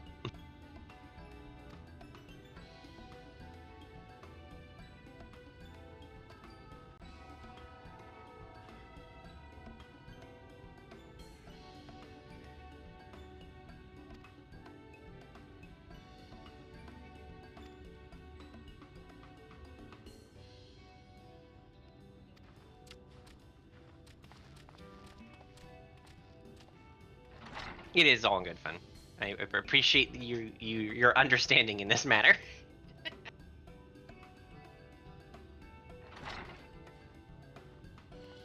I don't know, man. Him microwaving coffee is Oh. Harsh thought.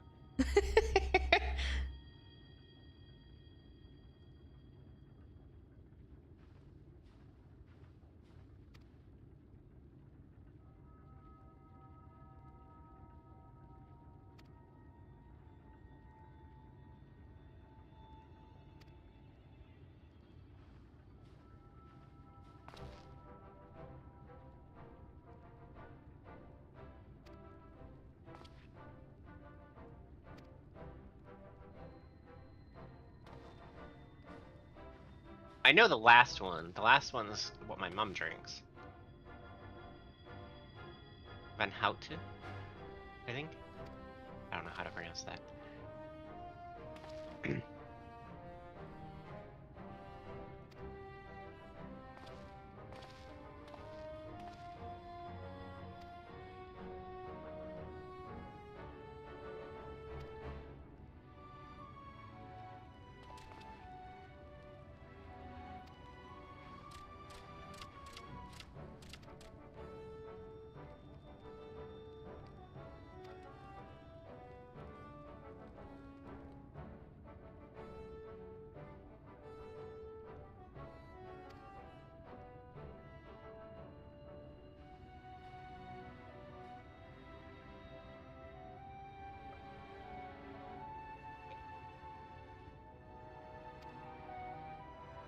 I'm now going to forever know that coffee as the owl coffee.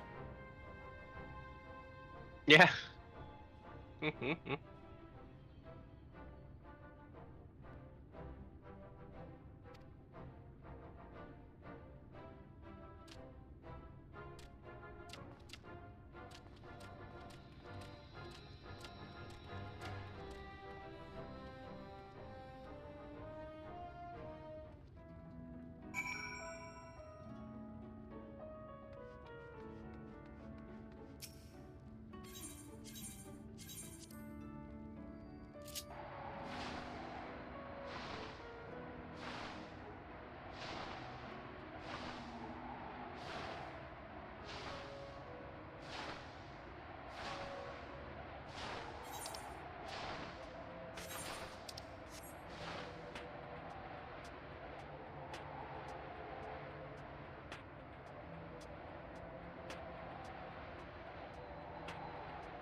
Goodness. I apologize for all the coughing.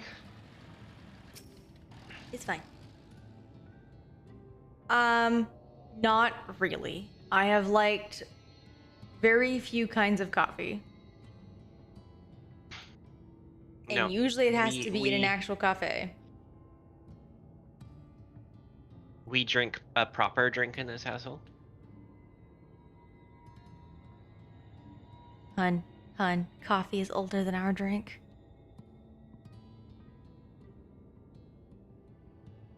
It is not older than tea. Yes, it is. No way. Mhm. No way. I don't believe Mhm. you.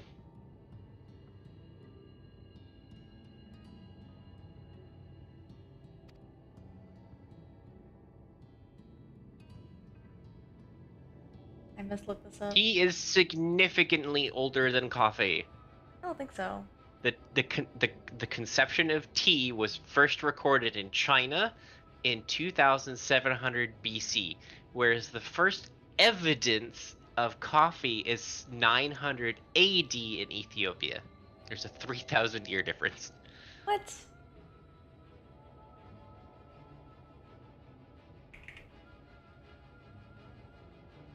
Hang on.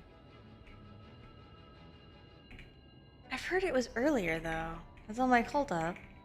Just literally just ask which is older, coffee or tea. I can do that.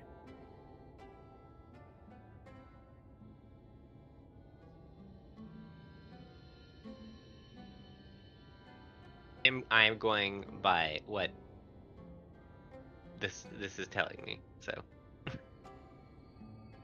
Huh. It is. In fact, I was wrong. My bad. Well, I knew that Chinese were known for their tea, but for some reason I thought that equally old was coffee. Yeah, trust me, I was never saying that tea was not ancient. I was saying I thought that coffee was equally ancient. no, 3,000 year difference. But I mean, they're still both like original drinks. Like They are the cornerstone of certain cultures. Yeah, me for too. Sure. I'm like, hang on. Well, to be fair, it is Ethiopia, which means there's not a lot of written history up to a certain point. That's why it said evidence. Yeah. I think that's why it specifically said evidence, because yeah, no written language. Yeah, so yet, it but, could be because that's where Could coffee be, plants yeah. originate, is in Ethiopia, which means they've almost certainly figured out how to put the beans into the water and make the coffee before, you know, anybody wrote it down. Right.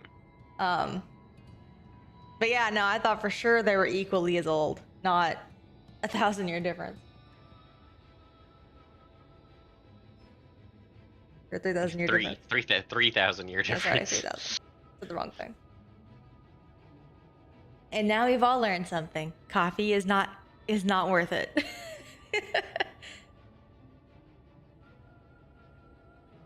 We've now understood that coffee is a heresy. Only I tried in to our throw it a household. bone. Let's. Only in our household. Hold on. No. It wasn't the mention of coffee. It was the mention that you had drank old coffee.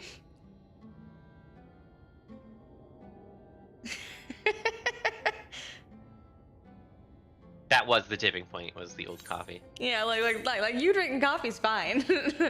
It's the fact that you decided to warm up old coffee instead of just making a fresh batch.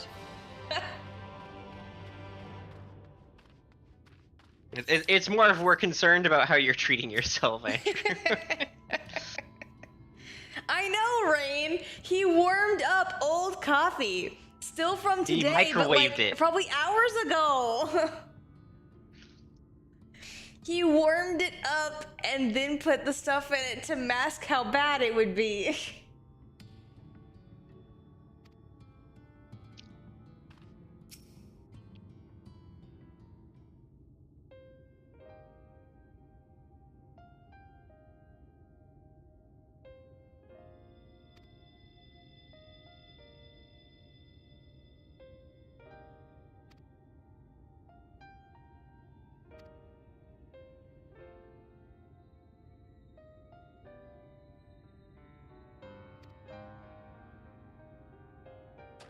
I don't believe you.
Preparations for the enchantment are complete.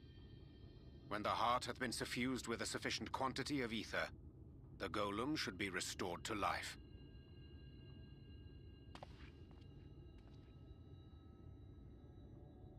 All right then.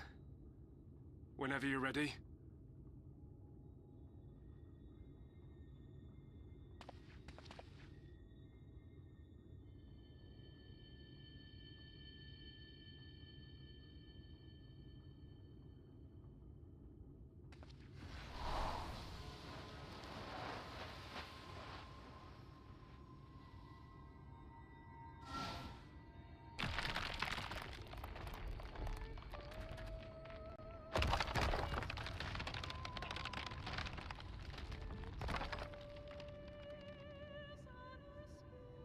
It's working!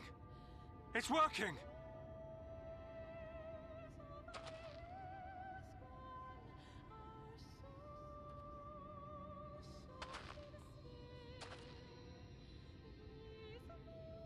Magnus!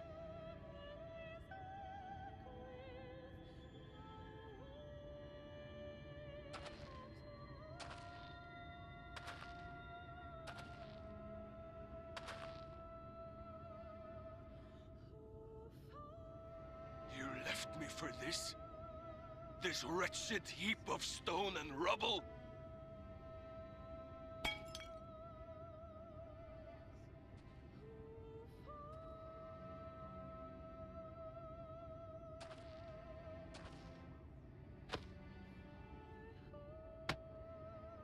This worthless pile of earth?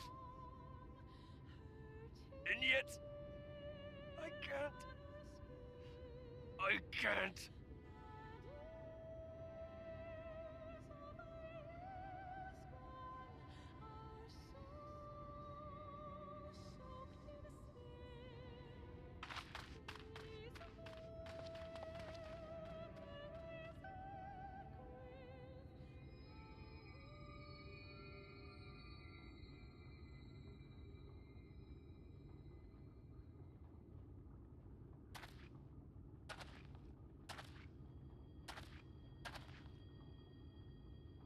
What troubleth thee, child? I shouldn't be here. I don't deserve to be. I don't deserve any of the things you've done for me. I'm just a burden, helpless and hopeless. If tomorrow came and I was gone, it would be better for everyone. Thancred most of all. He'll never admit it, but I can see it in his eyes. I wish he'd just say it. Just say that he hates me, that he wishes I was dead so that she could return.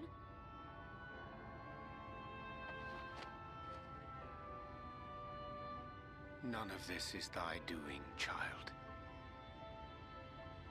'Twas I who set the oracle on her path unto the first. I who condemned you all to suffer these torments.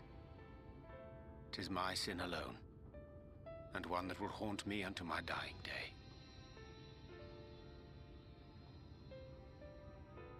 Yet I dare not dwell over long on my many regrets, for the world is a tapestry of fates, interwoven and inseparable. And we who strive to better it cannot choose but make difficult decisions. For naught of worth was ever achieved without sacrifice. And thus must man ever struggle to weigh life against loss.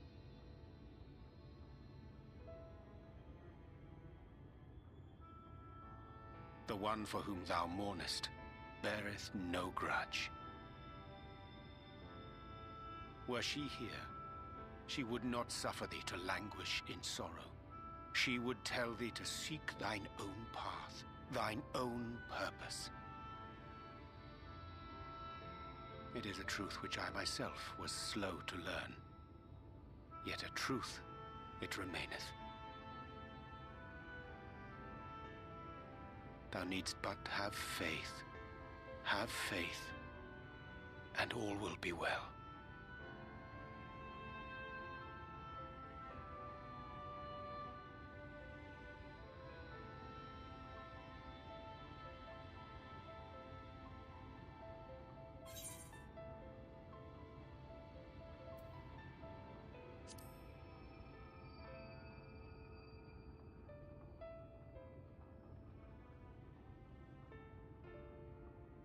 Not today.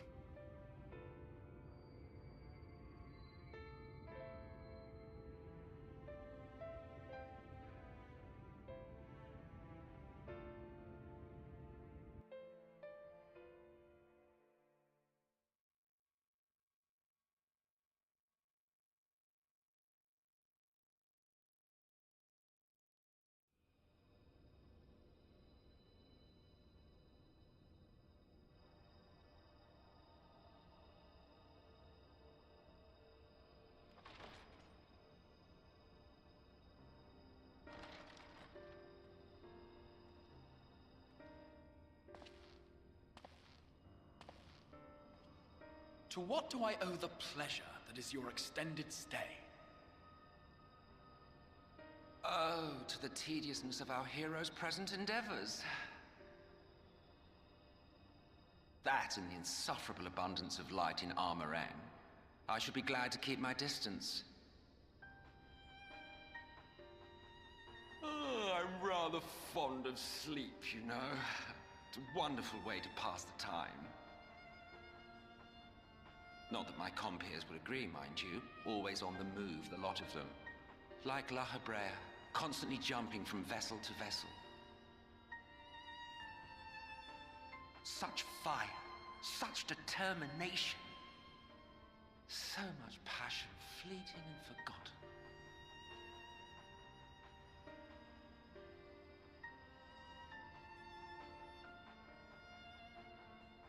Come to think of it, Exarch, I don't believe I've ever seen you retire to your chambers for so much as 40 winks.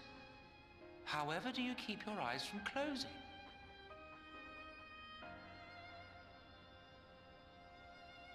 The cold shoulder. You wound me, sir. Always so guarded in our every interaction. Interactions you curiously refrain from sharing with the Scions and their champion.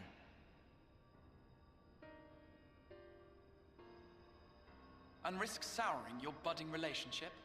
I think not. Much as I dislike you, there are more useful targets for her energies.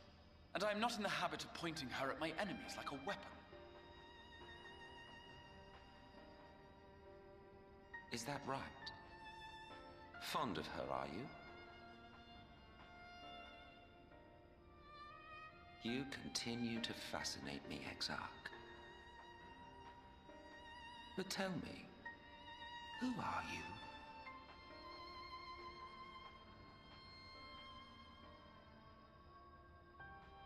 The once great nation whose ingenuity gave birth to this tower was shaped by my hand. As such, I know full well the wonders it can facilitate and those it cannot.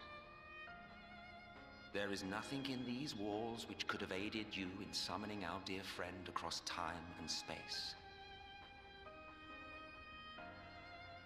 Much less in possession of her mortal flesh, not even I could have performed such a feat. I see. You had a hand in Alag as well.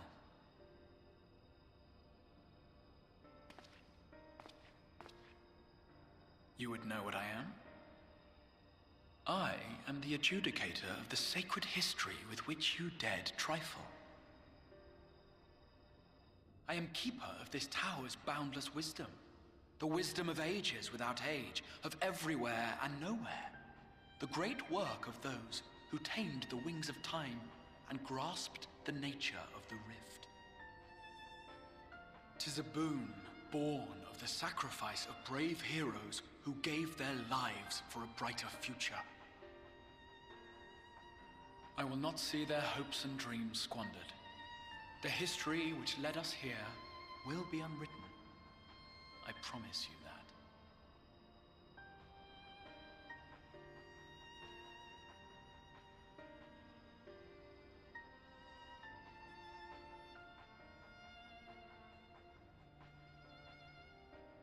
Well, it seems we're both eager to fulfill our duties then. On that much, we are in agreement.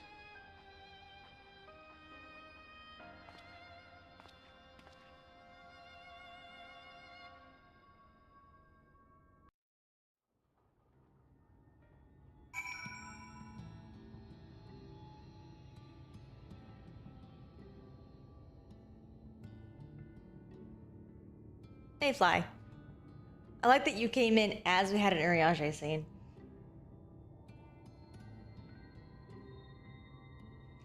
There's a lot I like about these succession of scenes, and a couple of things I don't like about these succession of scenes. So one, I very much like that we have the motivations behind what the Exarch is doing, even though we don't know exactly what he's doing. We get a little bit more of, like, you know, how he feels. We get a little bit more of Emmett, which is nice, especially the fact that we now know that he is basically the founder of the Allegan Empire, which is also a blight upon the star. To kind of show that he's been doing this a long fucking time.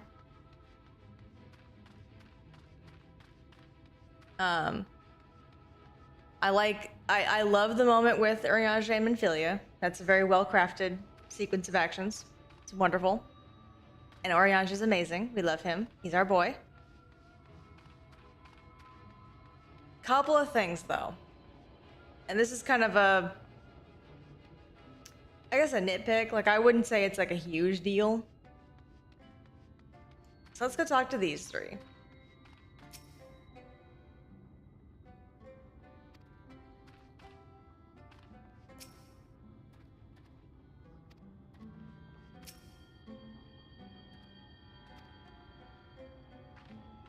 Now, Magnus here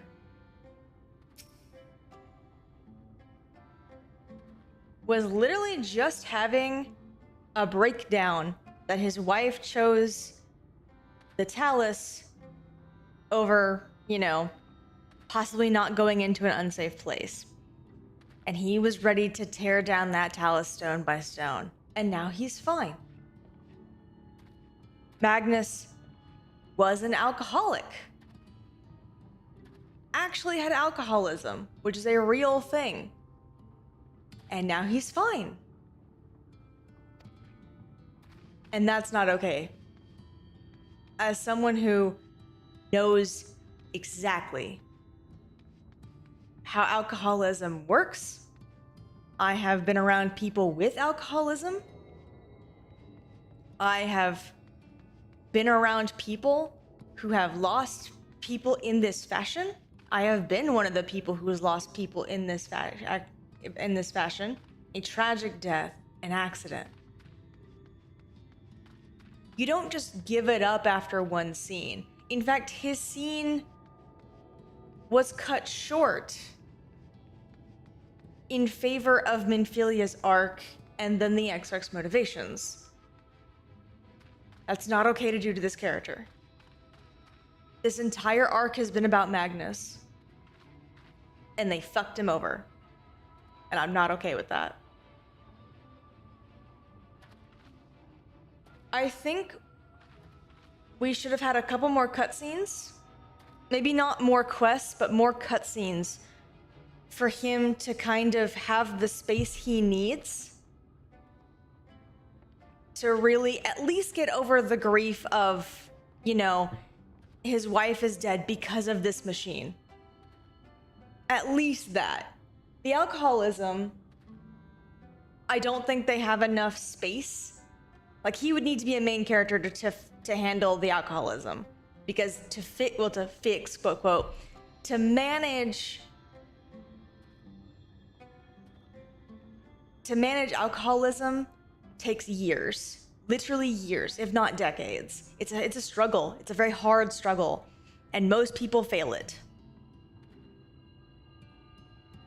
So, probably not the alcoholism. Maybe give it a little bit of extra little nod to kind of say that he's going to work on it. Right? Maybe. But at the very least, they should have let him have the closure with his wife being dead and this thing being the cause, as far as he knows, as far as he's concerned. He needs to come to grips with that and accept that this Talos lives now and she's gone. And they don't give him that. He doesn't get a resolution to that, and that's shitty.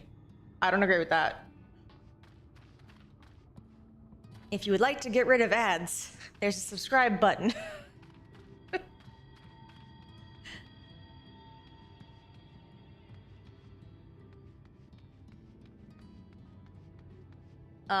That's my only like complaint, and it's because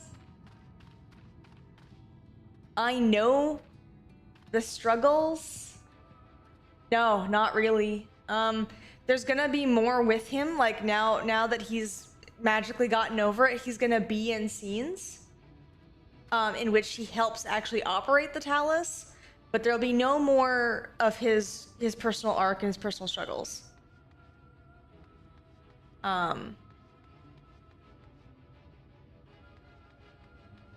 Sorry, Fly. The VOD will be up.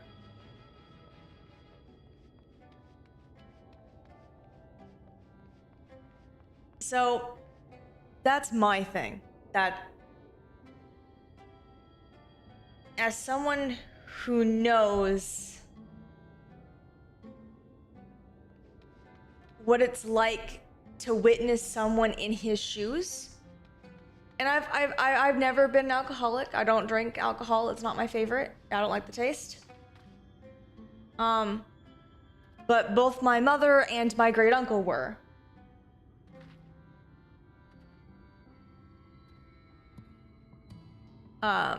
So I'm deeply familiar with his struggles as an alcoholic, as someone who was affected by an alcoholic. And when it comes to dealing with the tragic loss of someone taken too soon, I have experienced that.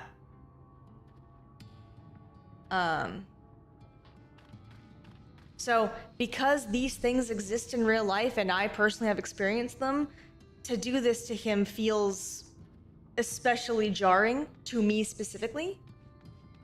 But even if I was looking at it from like a purely literary analysis standpoint, and I took all of my feelings out of the equation, right? If I took all my personal feelings out of the equation, it would still feel weird because they literally cut off his arc, but right before it resolves, which is weird. Like that's a weird thing to do from a writing perspective. I got you, Stella. I see you. I will hit the button. I will hit it.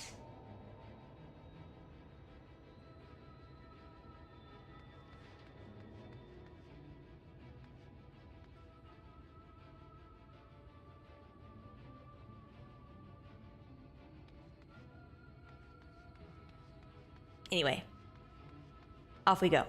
Hi, Thancred. Hiding.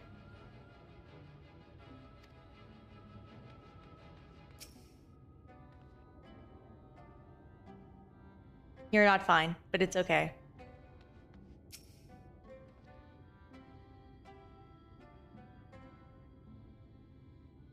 You do. Or hit the subscribe button so that it never happens again. Or both, if you're really feeling frisky.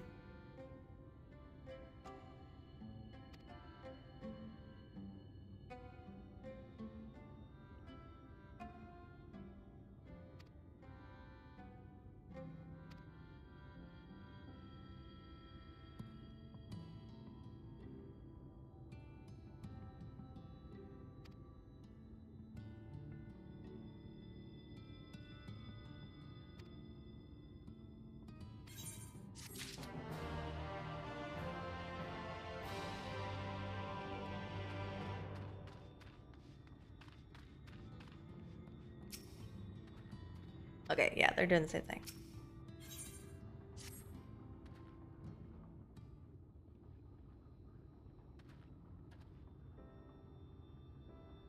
I know, Fly.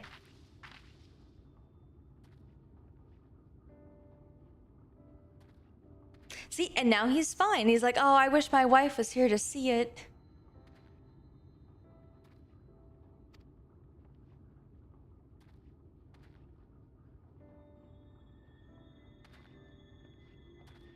And like, now he's acting as if his arc was resolved.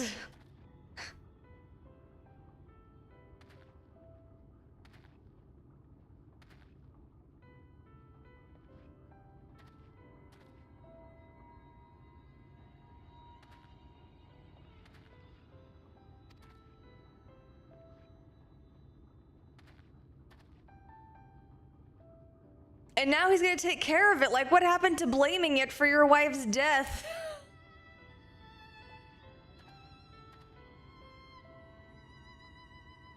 Literally one scene later.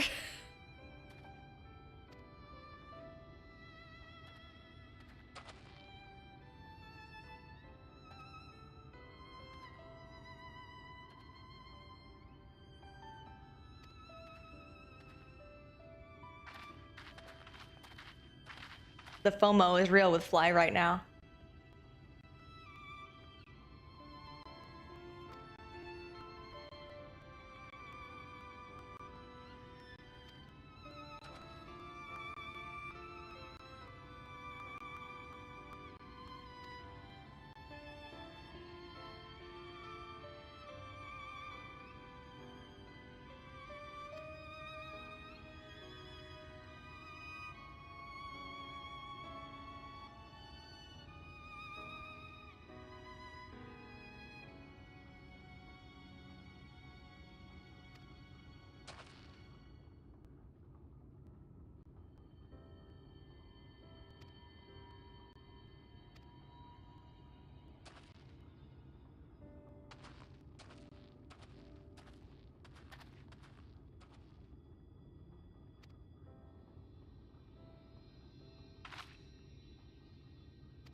I love my books. I will always love my books.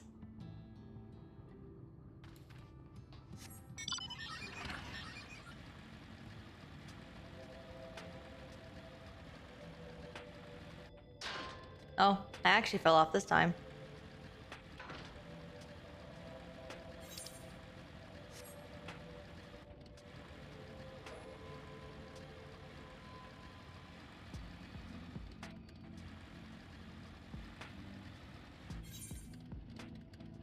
They're gonna make me do it again. God damn it.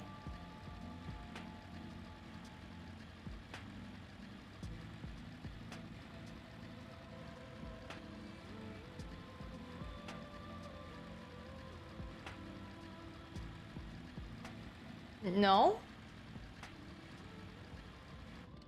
I heard it.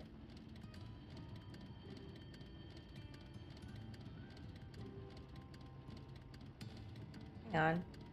Hang on. Hang on.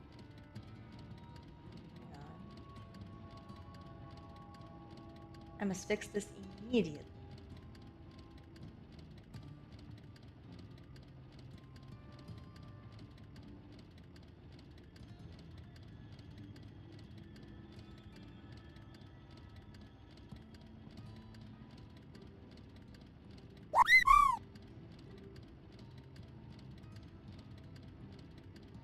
Sound effects are up. They're good. Okay, so it's not on that end.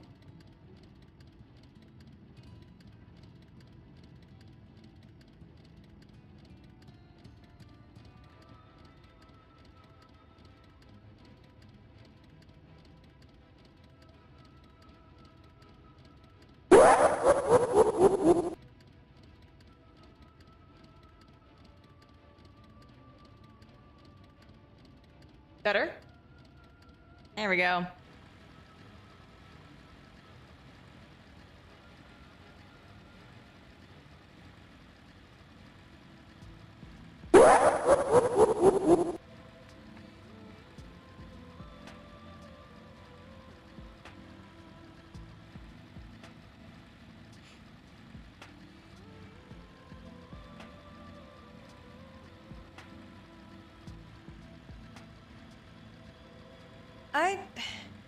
So I had a counter for it, but we kept switching around games, and I can't keep track of all the various counters, so I just took the counter out.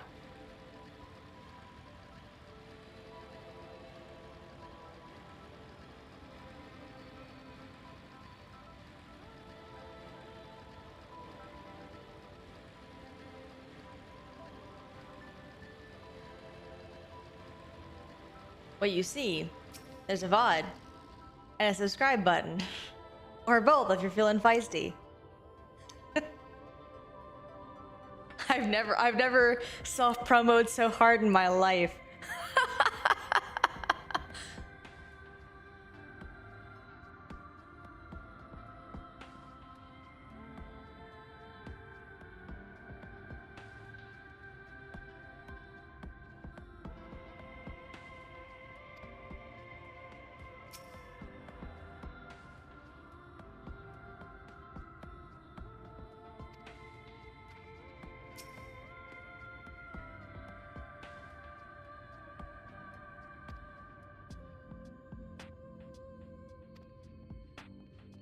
Poor guy, he's having a moment.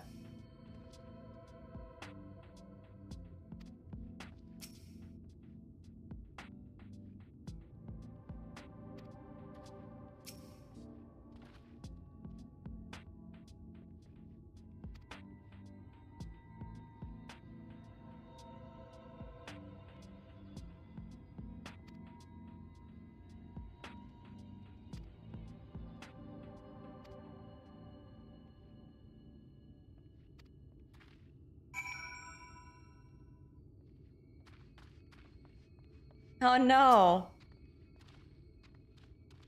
Things will not go smoothly. Oh no.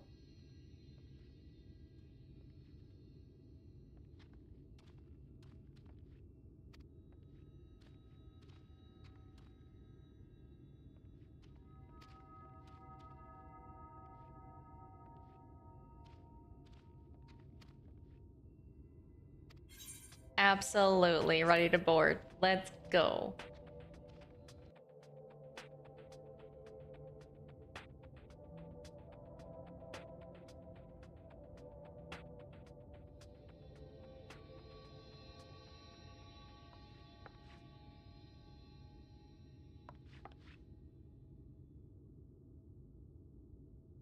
Urianger?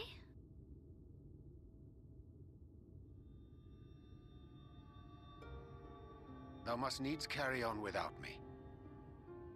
The path to Nabartha Reng lieth open. Whilst thou travellest thither to the south, I would apprise Mistress Alize and the others of our progress.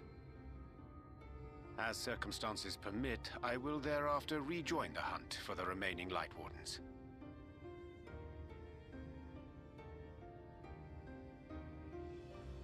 Magnus, will the gate close immediately after the trolley passes through? No, it will stay open until someone closes it manually. Built that way to prevent any untimely accidents. Then you and the others can meet us in Nabartha Reng, after giving the Yulmorans the slip.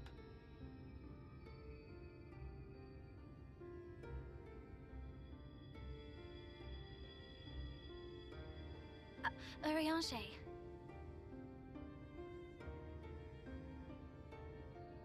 Thank you for everything. Remember, thou needst but have faith. If you've finished with your goodbyes, I suggest you grab hold of something. Be a shame if you took a tumble.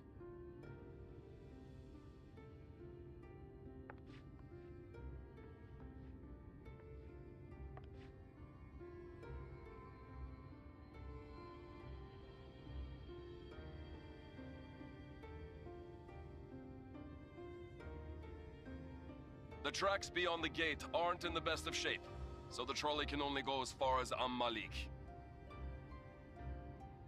Godspeed!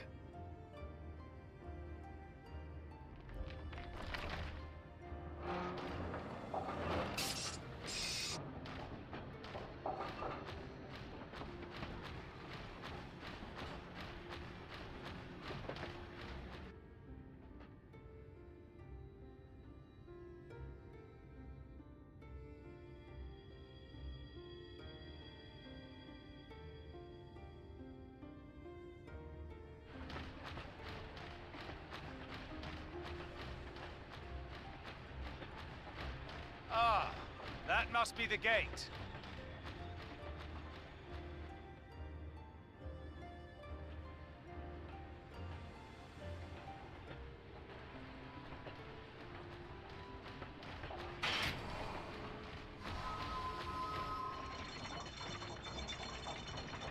Well, so far so good.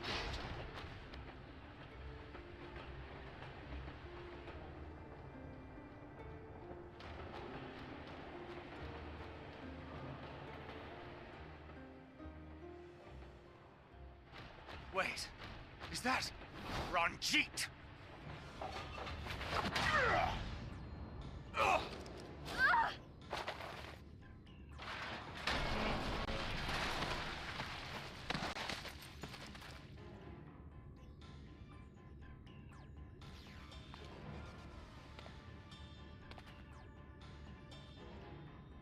You're a stubborn old swine, aren't you? One who has mastered Gukumots fears not the blackest pit or the fieriest hell. Your deeds in the east did not go unnoticed. Long have I lain in wait, and sure enough, you did not disappoint.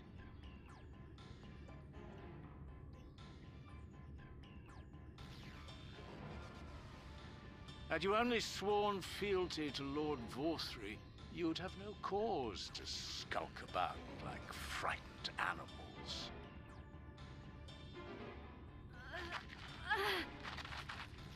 You will remain as you are, while I dispatch these villains. No, I won't. I won't let you. You forget to whom you speak. Who armed you, trained you, fought and killed 1,000 sin-eaters with you? And when you were inevitably cut down and lay lifeless in my arms, who sought out your successor to carry on the futile struggle again and again? We seek to bring peace to what is left of this shattered land, while these mad fools would only bring further chaos down upon us. Do not be deceived, child. Only by Lord Vorthry's hand will this dying world know a sliver of salvation.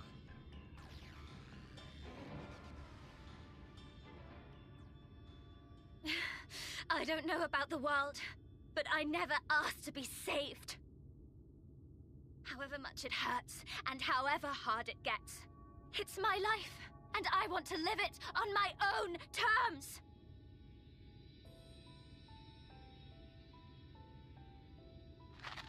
And those mad fools you want me to abandon, the ones I've traveled with, fought with, and may one day die with, they feel the same. So no, I will not be deceived, no matter what you say. I refuse to believe it's all for nothing. They're everything to me. All I have, and all I need. And I would gladly do anything for them. Let us pass, or kill me. I'm not leaving here without them. How dare you! Very well. If you would cast your lot with villains, then you shall share their fate.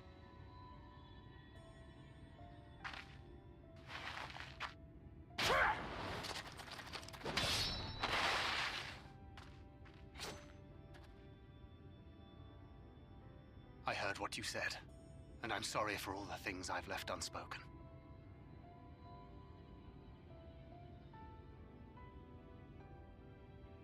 You have to go, now! Thancred, no! Go! Do what you came here to do. I'll not have you waste that newfound resolve on me.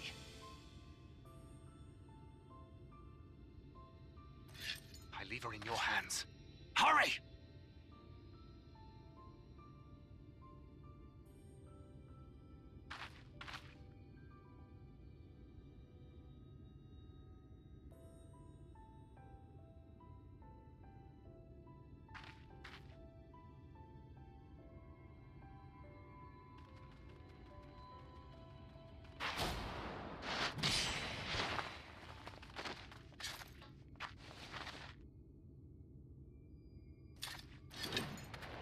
Not another step. Your fight is with me. You think yourself her protector? As if a whelp like you could be a better father to her than me.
This is going well.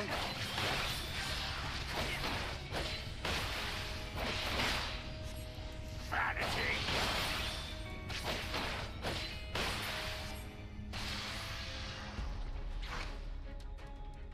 Beast of my blood, answer my call!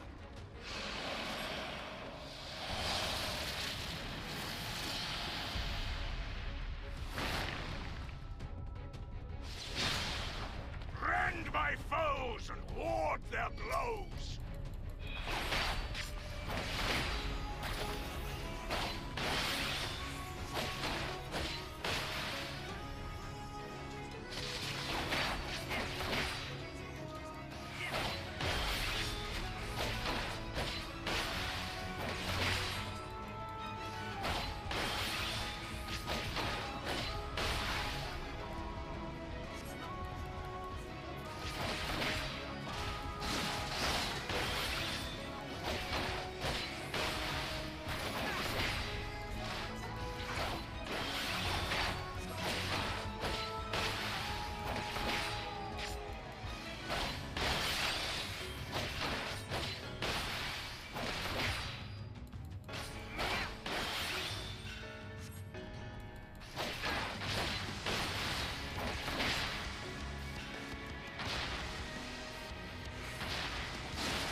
When will you learn? What do you mean, Fly?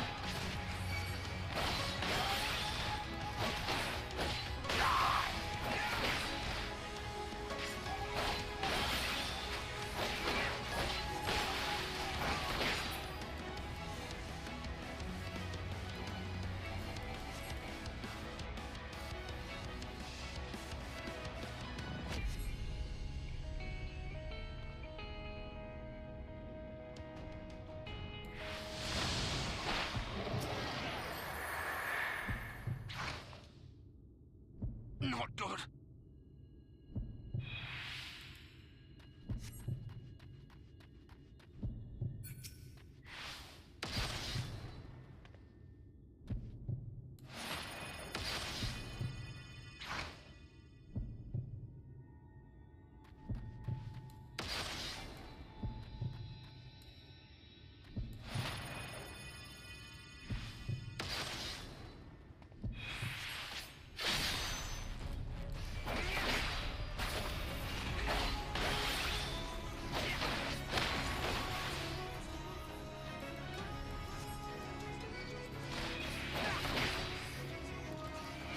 So, it's good. Good gross. I'll take it.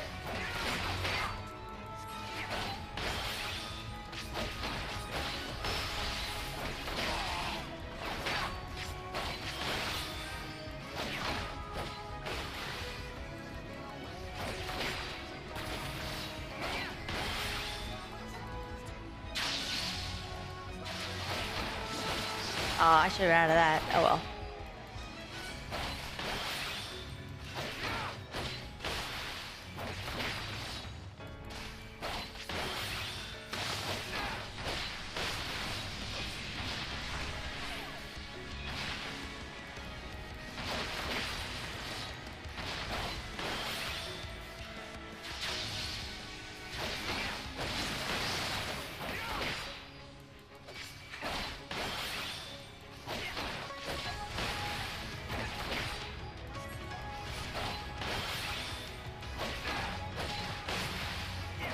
I'll take it.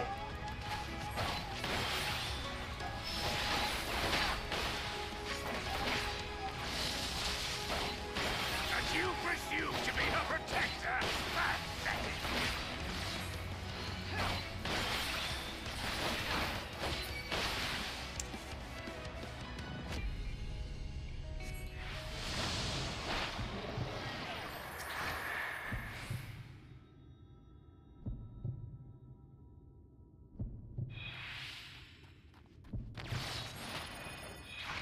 No quarter!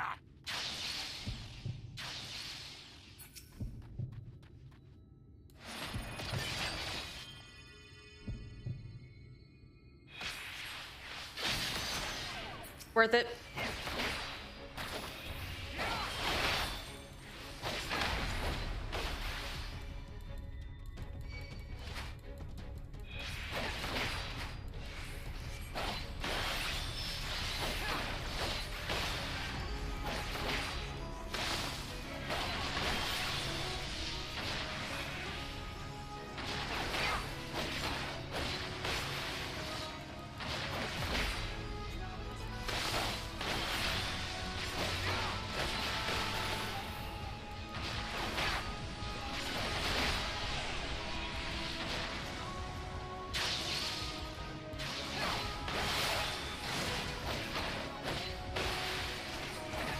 Rarely, because I don't really use my my dash very much as a white mage.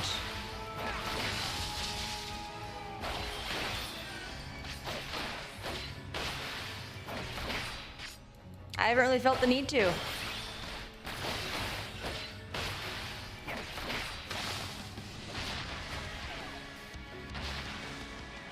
Come here.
You would have her suffer and die. I would spare her that fate.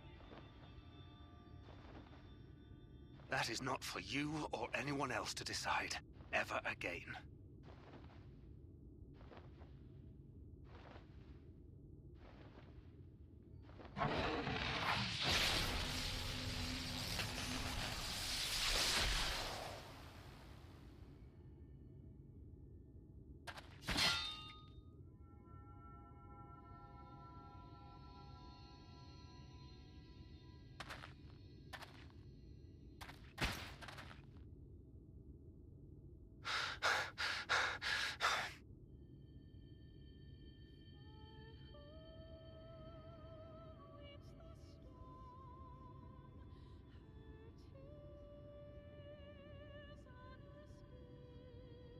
Not a single day goes by that I don't think about all that you have given me.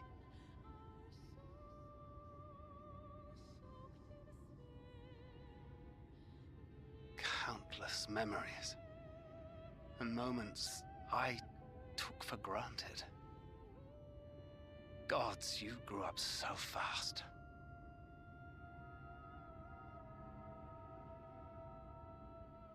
But you had to, didn't you? For those you had lost. For those you could yet save. A world teetering on the very brink of oblivion, for which you gave your everything, without hesitation. Your kindness, your compassion, your love. Then and now.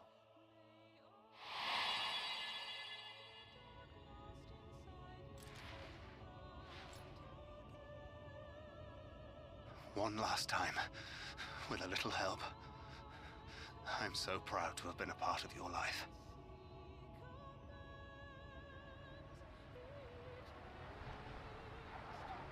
Oh, Minfilia.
Because of where we are, I don't want to do this yet.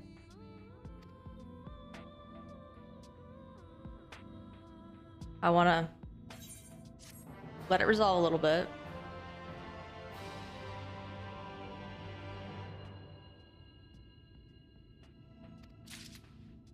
Because, like, if you want to come back here, you have to talk to somebody and get teleported, and I'd much rather just let it resolve.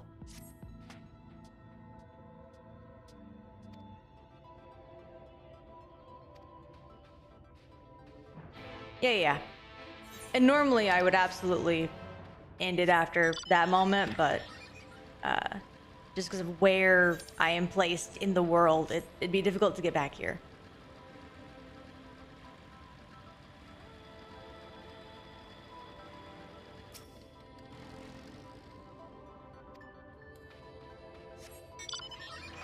And she left me an ether current.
for your lives!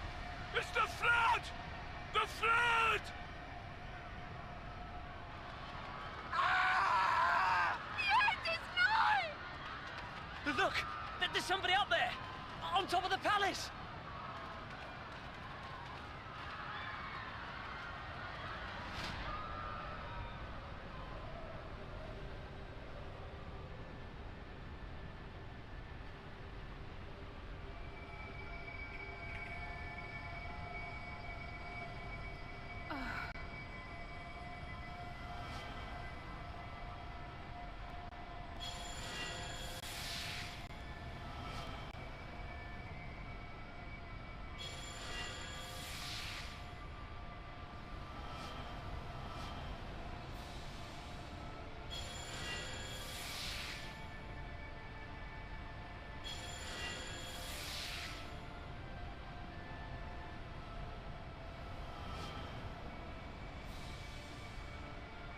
No! Stand back! We shall stay the flood.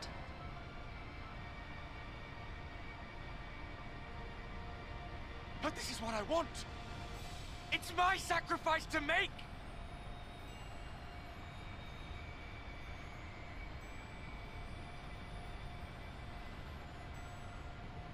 Your time has not yet come.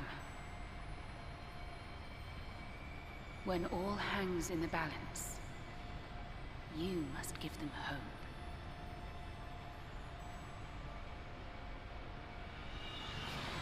Minfilia!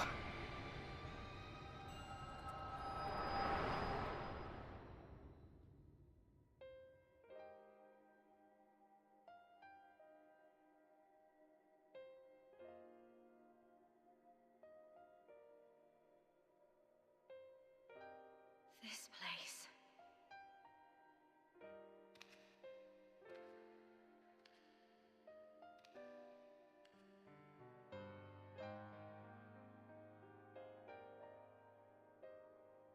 You.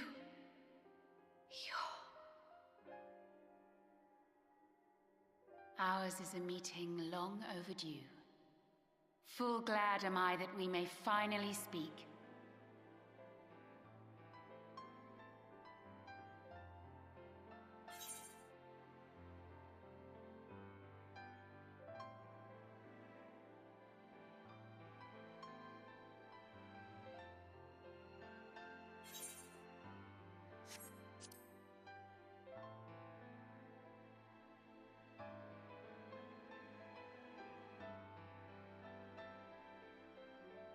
My dear, sweet child, yours is a burden none should ever be forced to bear. Such pain and suffering you have endured, yet still you came. For this and more, I thank you.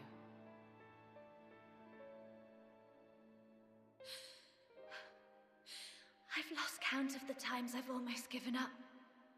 If people hadn't helped me every step of the way, I never would have made it. Yet here you stand, resolved. Now, tell me your heart's desire.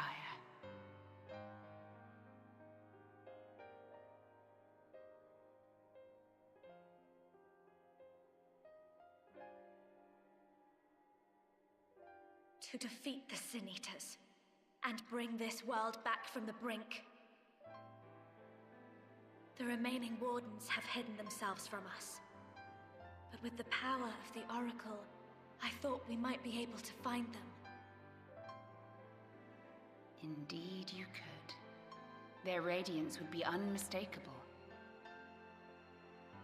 But know, my child, that the power you seek will come at a price. We stand now at the crossroads. A decision must be made.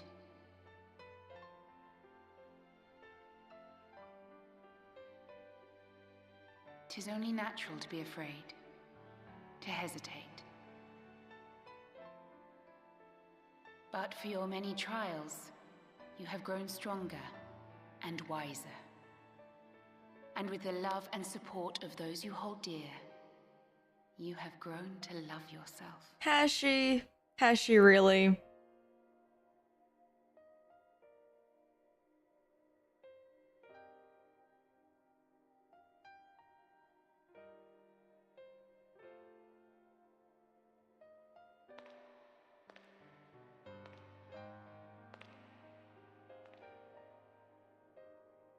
The flood has washed away so much of this world. So many people and places and possibilities, and all the heroes who fought to protect them. Yet here the Scions are, trying so hard to help those few of us who remain, and seeing how tirelessly they work, how completely committed they are to the cause. I can't help but believe.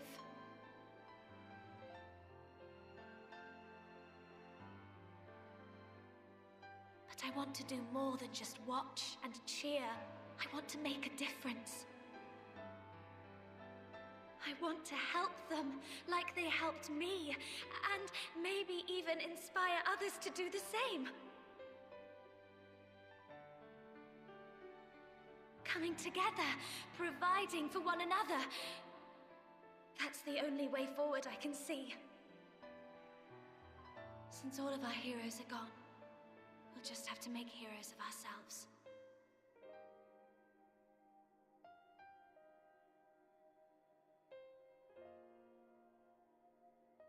'Tis a beautiful, wonderful dream. One we share. Though my power was all but spent in staying the flood, I prayed this final act would give hope to those who survived. That self-same hope lives on in you. It gives me comfort to know that the future is in capable hands.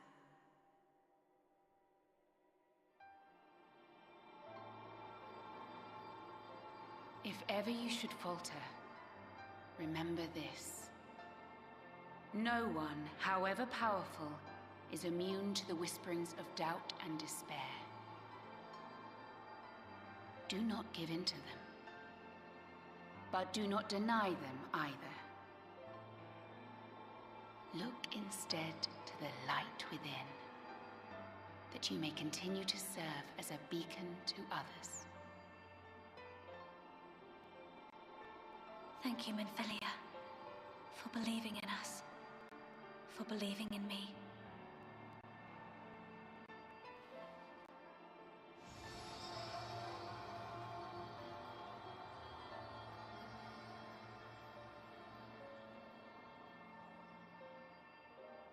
Dearest friend, no words can express my gratitude to you for keeping her safe in these tumultuous times. You are a hero to us both. But not even the most valiant heroes can stand alone. Only together may you change the fate of two worlds.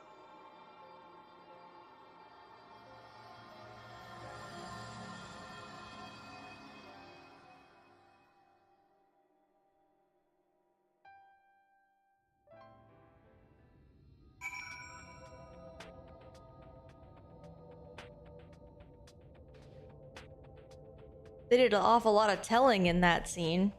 They told us that she had done a character arc, but so far, I haven't seen anything they described. They didn't show me that she had this character arc.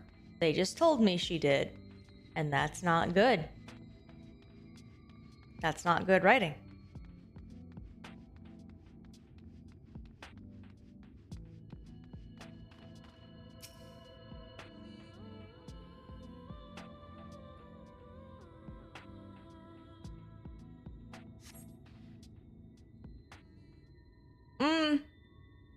This one's a little different. This one is instead of cutting it off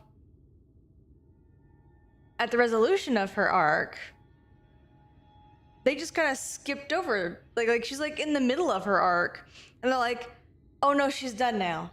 Oh no, she's good now." They just kind of went, and she had character growth, and that's the extent of that.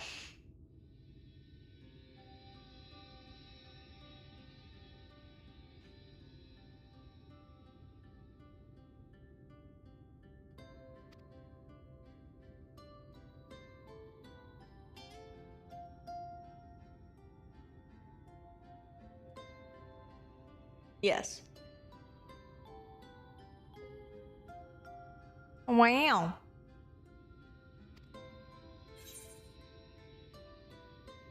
Which one do we think is the most important? The hair or the eyeballs?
I thought you had learned.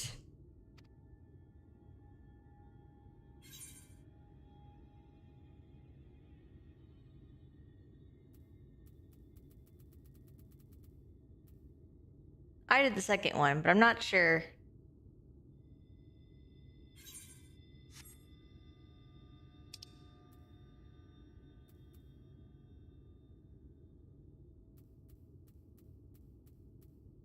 Again, I did the second one because I don't like talking for other people, but that's a me thing. That's an ice thing. This is not an ice thing. This is Una things. Maybe she'd do this one. Maybe.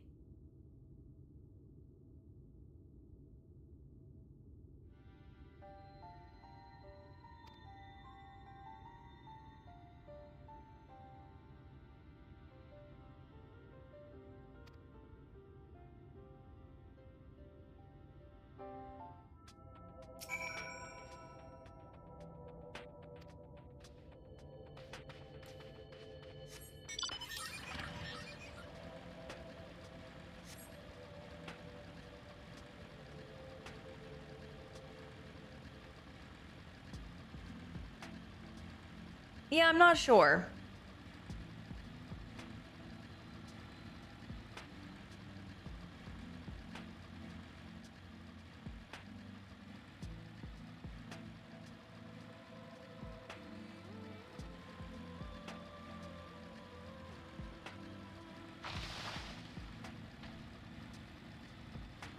Wow.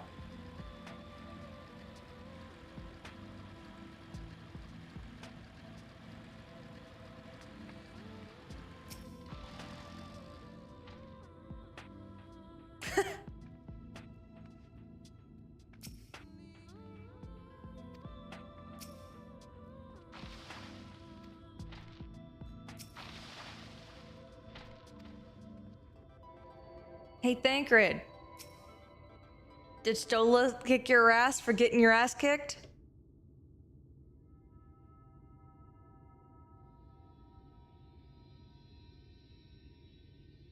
Ah, there you are.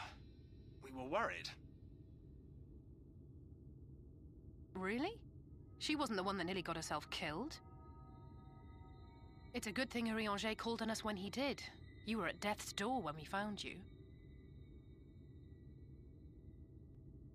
But thanks to your timely ministrations, I was not obliged to walk through it.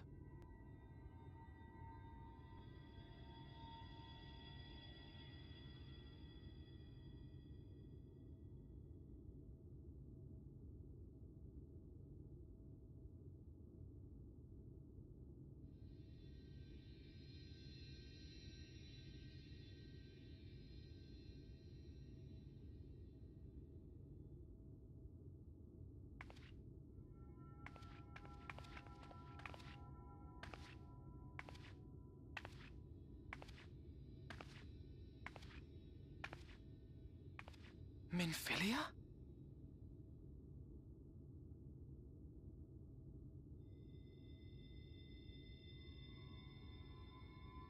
You saw her.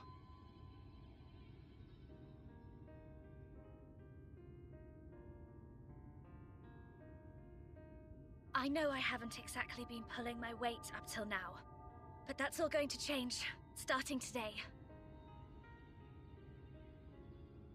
I'll do whatever it takes to make Minfilia's dream a reality.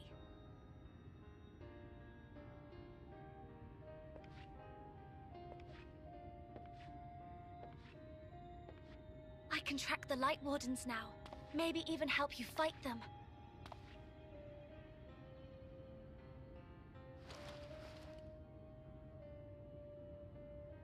I'm glad you're back.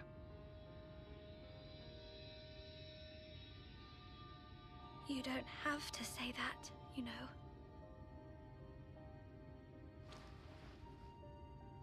But I want to. Your family. How else would I feel? But remember, she loves herself now.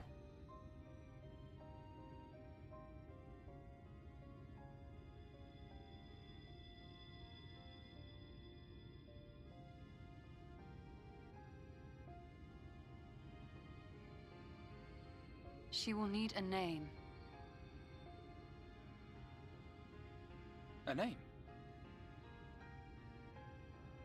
A name of her own.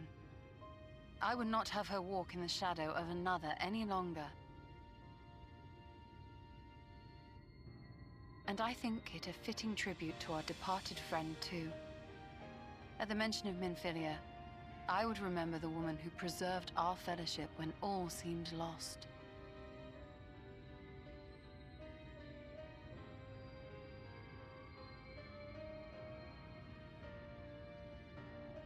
Do you remember what you were called before you were taken to Yulmore?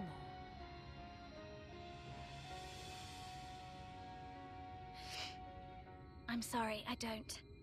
I couldn't have been very old when it happened. Then we must think of a new name. Suggestions?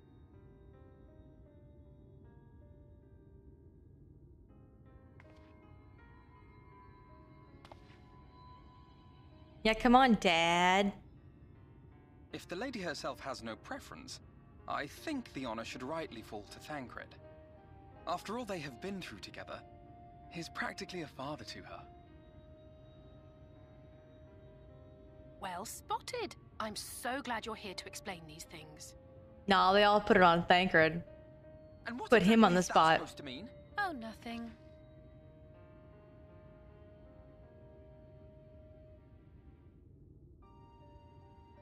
What about Reen?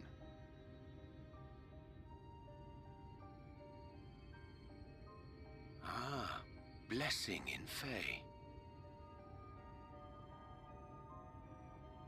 Wait, doth this mean thou wert listening when I delivered my lectures on the Pixies? Not exactly, but that one word made an impression.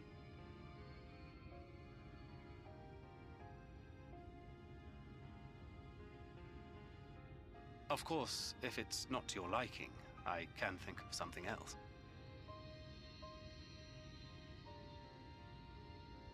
Reen. Yes, I rather like the sound of it. Thank you.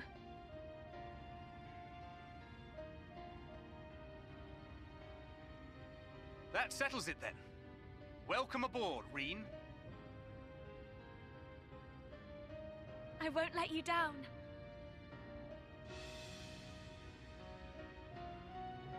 And just like that, Thancred and Urianger seamlessly blended into being two dads for any stray they find.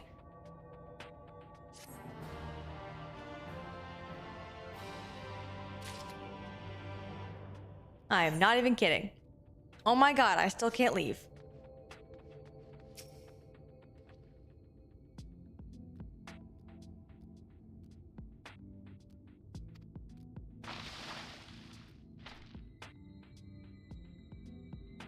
No, this one's far more natural.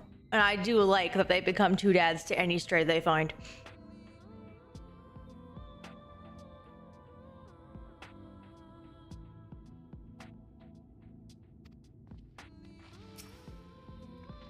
Everyone else can ship various people with other various people, but Thancred and Urianger is the ship.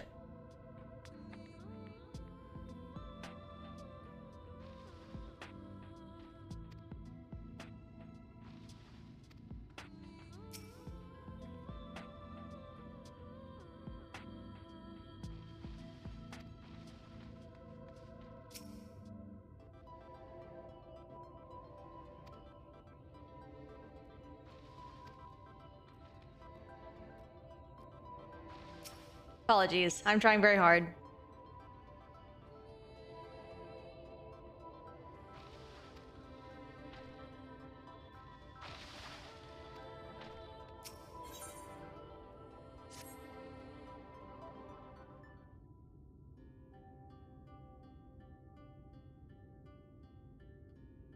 Oh my god.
Okay. This is still not in the greatest place to stop, but I'm not about to make poor Andrew also watch, you know, an entire dungeon. So we're gonna end it here, and I'm going to raid Adonis. Going to hit the button.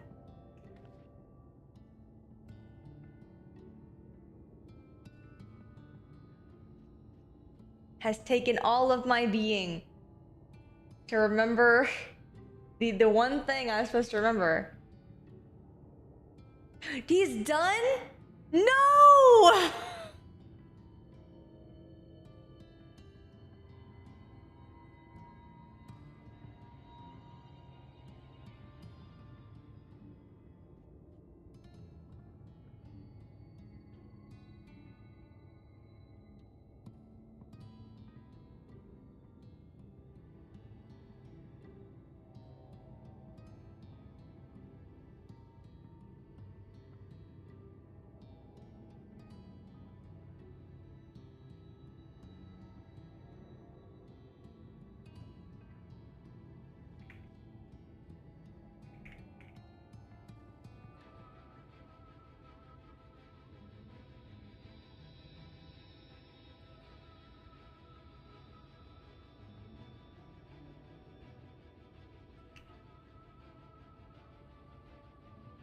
I can't believe it! In fact, he rated me! Wait, when did that happen? Why did I not get informed?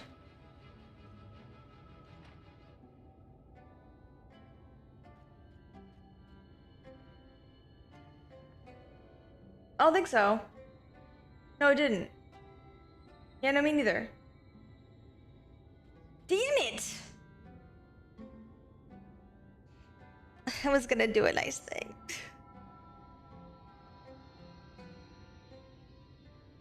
Well, I guess we're not rating. My bad. I'm sorry.